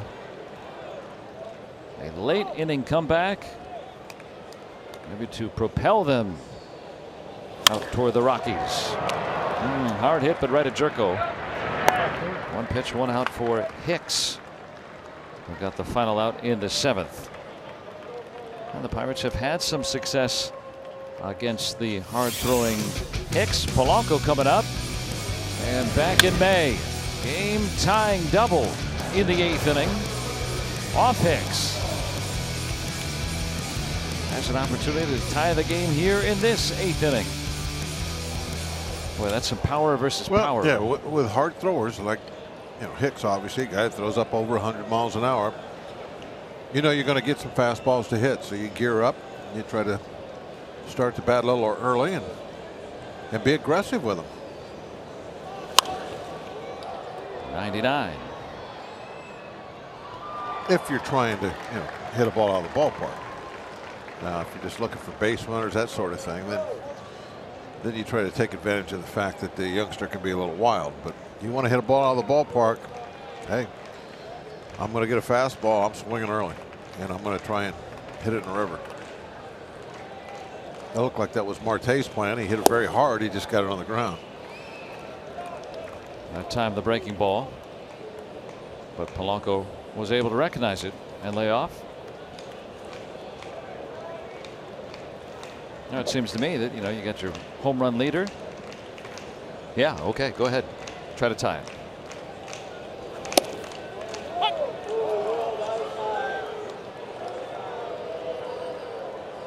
That time the breaking ball for a strike. Where did it go across the plate? Yes, right about his number, it looked like. But because he throws 100, he can't be sitting on the slider. Yeah, there's nothing to do about that. No. With 2 strikes, you still kind of take a little bit of a 2-strike approach, but it's tough. It's tough. And he threw him another one. Hey, pop that one up. And after gauging by his last reaction, right? That was smart pitching.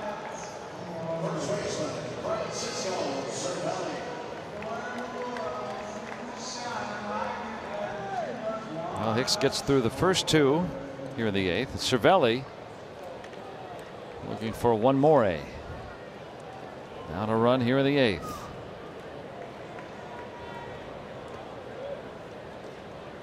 Struck out twice against Flaherty, and with the first 6 struck out 7. Another high pitch called a strike. Now with Polanco up there, very tall, you can see it. This one here is a little more borderline.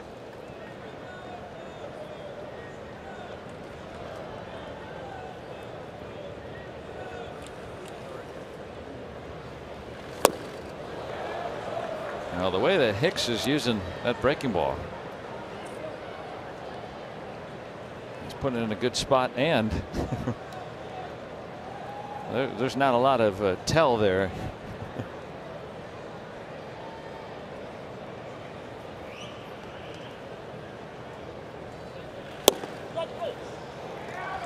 High strike. Yeah, 2 of them with the breaking ball too. Big pitch. Will Little says strike 3.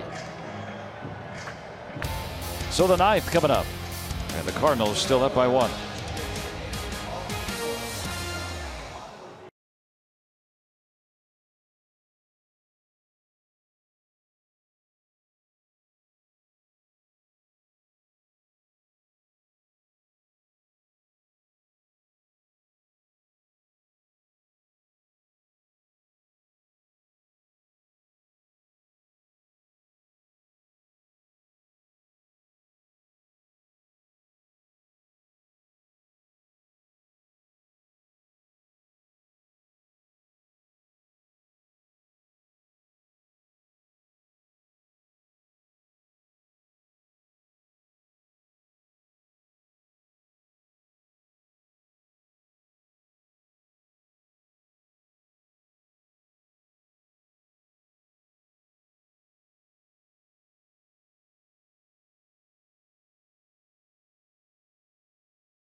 Pirates 1. Series finale here. Tomorrow the Pirates travel to Denver to take on the Colorado Rockies. Joe Musgrove will get the ball. He will oppose Kyle Freeland, and we'll be on the air with you at 8 o'clock for Pirates pregame, presented by WB Mason. Musgrove will get a look at Coors.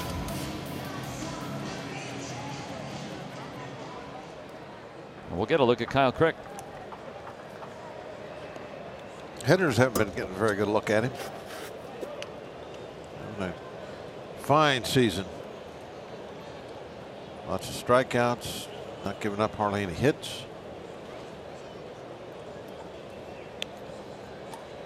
Only 1 home run on the year. Munoz, who came in on a double switch a couple of innings ago. Carpenter and then Molina.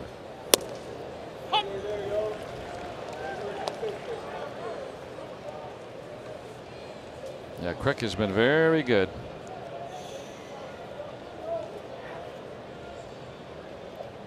He pitched in the opener on Friday, get the Pirates victory, and permitted a run. He hadn't allowed a run when pitching in a tie game or when the Pirates were in with a lead in almost 2 months. And he pitches with a lead or in tie games almost exclusively. So that just gives you an idea of how reliable he's been. And he's technically a rookie after getting some work last year with the Giants.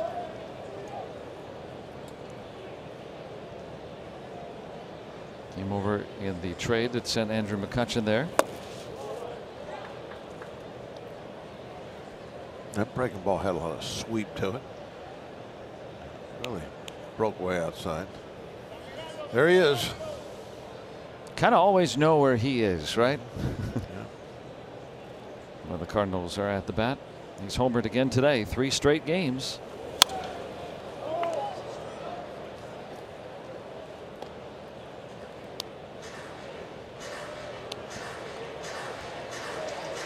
We were talking earlier about how this bullpen looks like it's a nice package now of a bunch of guys. They're all under team control. You know, Kellett, 2 more years after this. Vasquez signed the extension of the offseason. As long as there's no injuries, everybody stays healthy. One of the things we go into spring training next year, we're not going to be talking about, well, who's going to be in the bullpen. Yeah.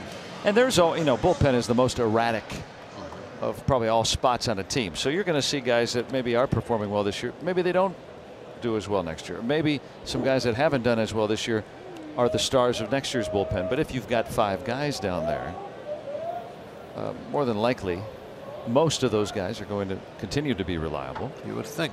And they project, you know, I mean, these are younger guys. Health is always a big part of that.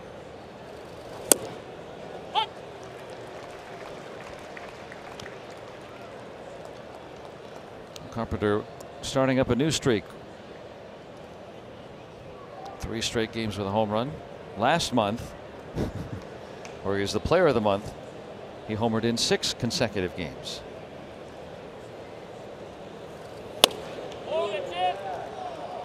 Not getting the call there. Yeah, it's a strike.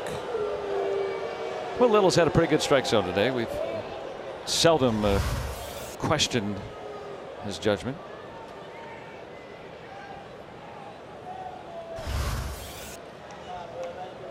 Looked like a strike live, and then by benefit of hindsight, who's at first? Crick was there. So Cervelli to Crick. Called safe. They're going to say that Crick missed the bag, and he's not arguing.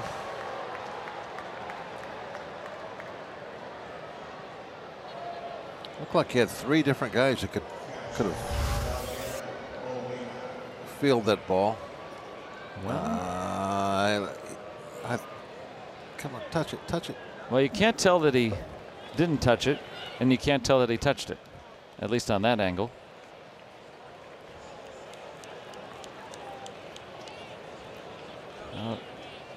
Now let's look on our Allegheny Health Network Supermo. You know, if you can't see whether his foot's up against the base there or not. Yeah, and he goes back to touch it after, which, or maybe not. Well, I don't know. Yeah. At this phase of the game, it's worth a look if you're the Pirates, right, to challenge this. But I don't know if there's enough to. Well, there you can see some daylight. But right about now, he's kind of like he's moved his foot over closer. We don't see the base shimmy in any way, though, and I think it has to stand. And if he was called out, I think it would, if the Cardinals were challenging this, I think it would stand too. That's our feeling, or my feeling at least.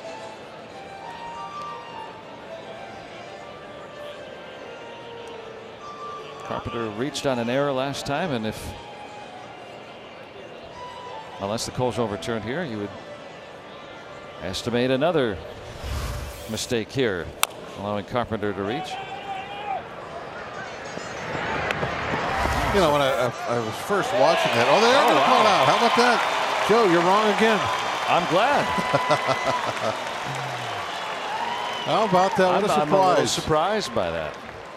They apparently did see a little shimmy in that base. Now they've got right every there. I angle. mean, that's the only look right there, right? Well, they've got every angle. They've got all the Cardinals angles.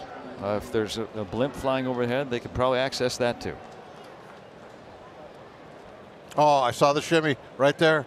You saw a shimmy. I saw the shimmy. Did you see it? You were looking down. Yep. Yeah. That was the view right there. You could see the base move as he slid his foot into it. Well, you have to give all the people working in the tape operators and the camera operators that find all that stuff to show us exactly what happened. Kevin Roach, the Pirates video coordinator, electing to challenge that. I mean, live in those first couple looks, it looked bleak, but that's a nice turn of events. Glenn Hurdle ultimately makes the decision, but gets a recommendation.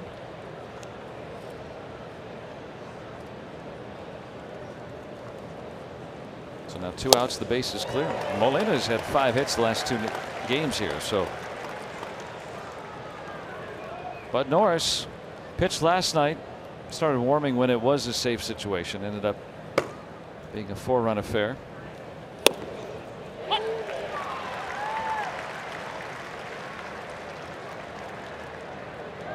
Molina can't complain about any of those, right?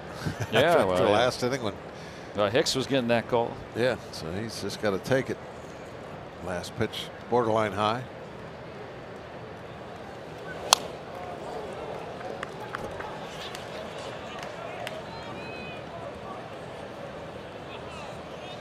Pirates will have Harrison, Frazier, and then a pinch hitter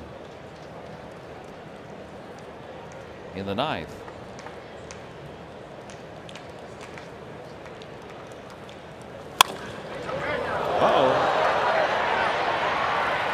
Crick couldn't quite get it out of his glove in time. And Molina couldn't turn on the Jets in time either.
Down a run.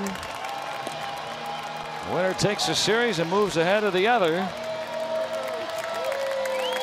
In this divisional showdown, a chance for both teams to continue a relevance run here through August and into September. And now Cards go to their de facto closer, Bud Norris. Well, it's going to be a little bit of a downgrade velocity-wise, but Norris still can throw the ball pretty hard. Most of the time, as you get closer to that ninth inning, and you see the closer, the velocity kind of ticks up, ticks up, ticks up. But not necessarily in the Cardinals' case. Yeah, they did not plan on Norris being their closer when the season started. Well, that's true too. But he has pitched very effectively.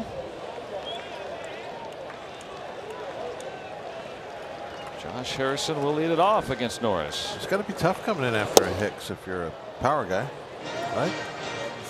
100-mile-an-hour fastball. Jay popped out in his only plate appearance to date. Of course, in this case, Hicks threw a lot of sliders.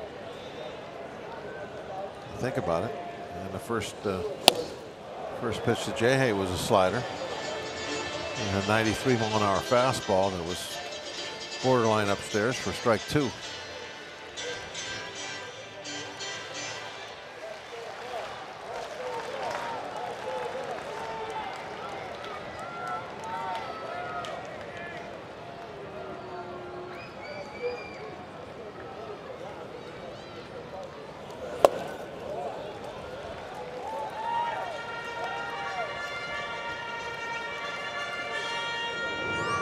any swing of the bat here could tie the game. Pirates bullpen keeping it right where it was at, so that this could take place.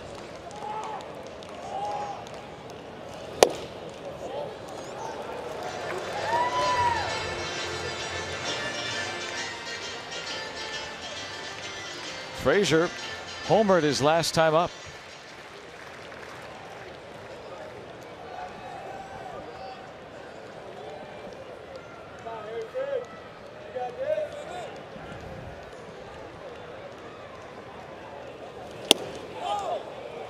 And he struck him out. It sounded like a foul tip, didn't it?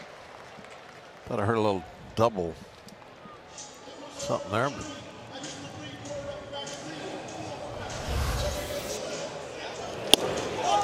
here a double tick? Yeah, maybe so. Didn't get a foul tip signal. Look at our Allegheny Health Network Supermo.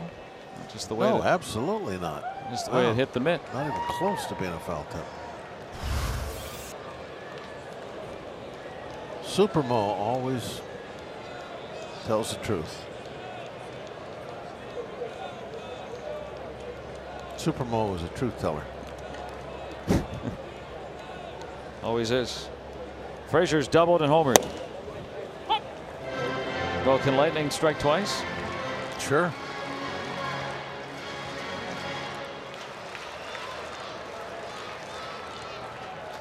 He brought the Pirates within 1 in the 7th.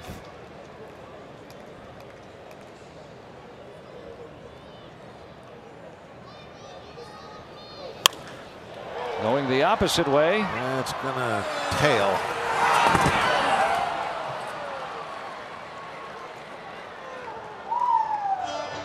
Last time he batted, he pulled a home run. Look at that.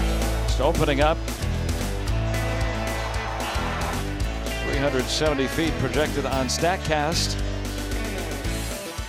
Frazier's been most of the Pirates' offense today.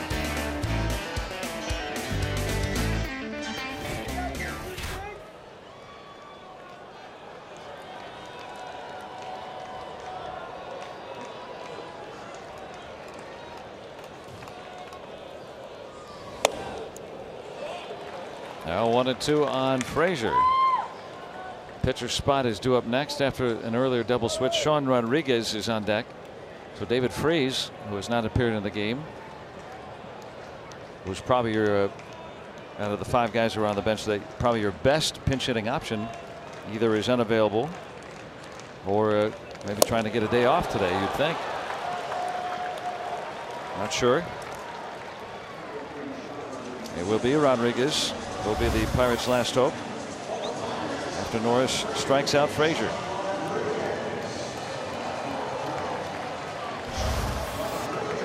And if Freese is available today, you'd think, you know, that time when he was with the Angels and Norris was with the Orioles, and this is a few years ago, hit nearly 500 against them.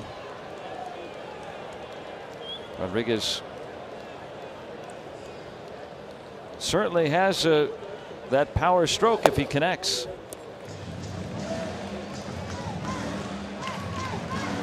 A 164 this year.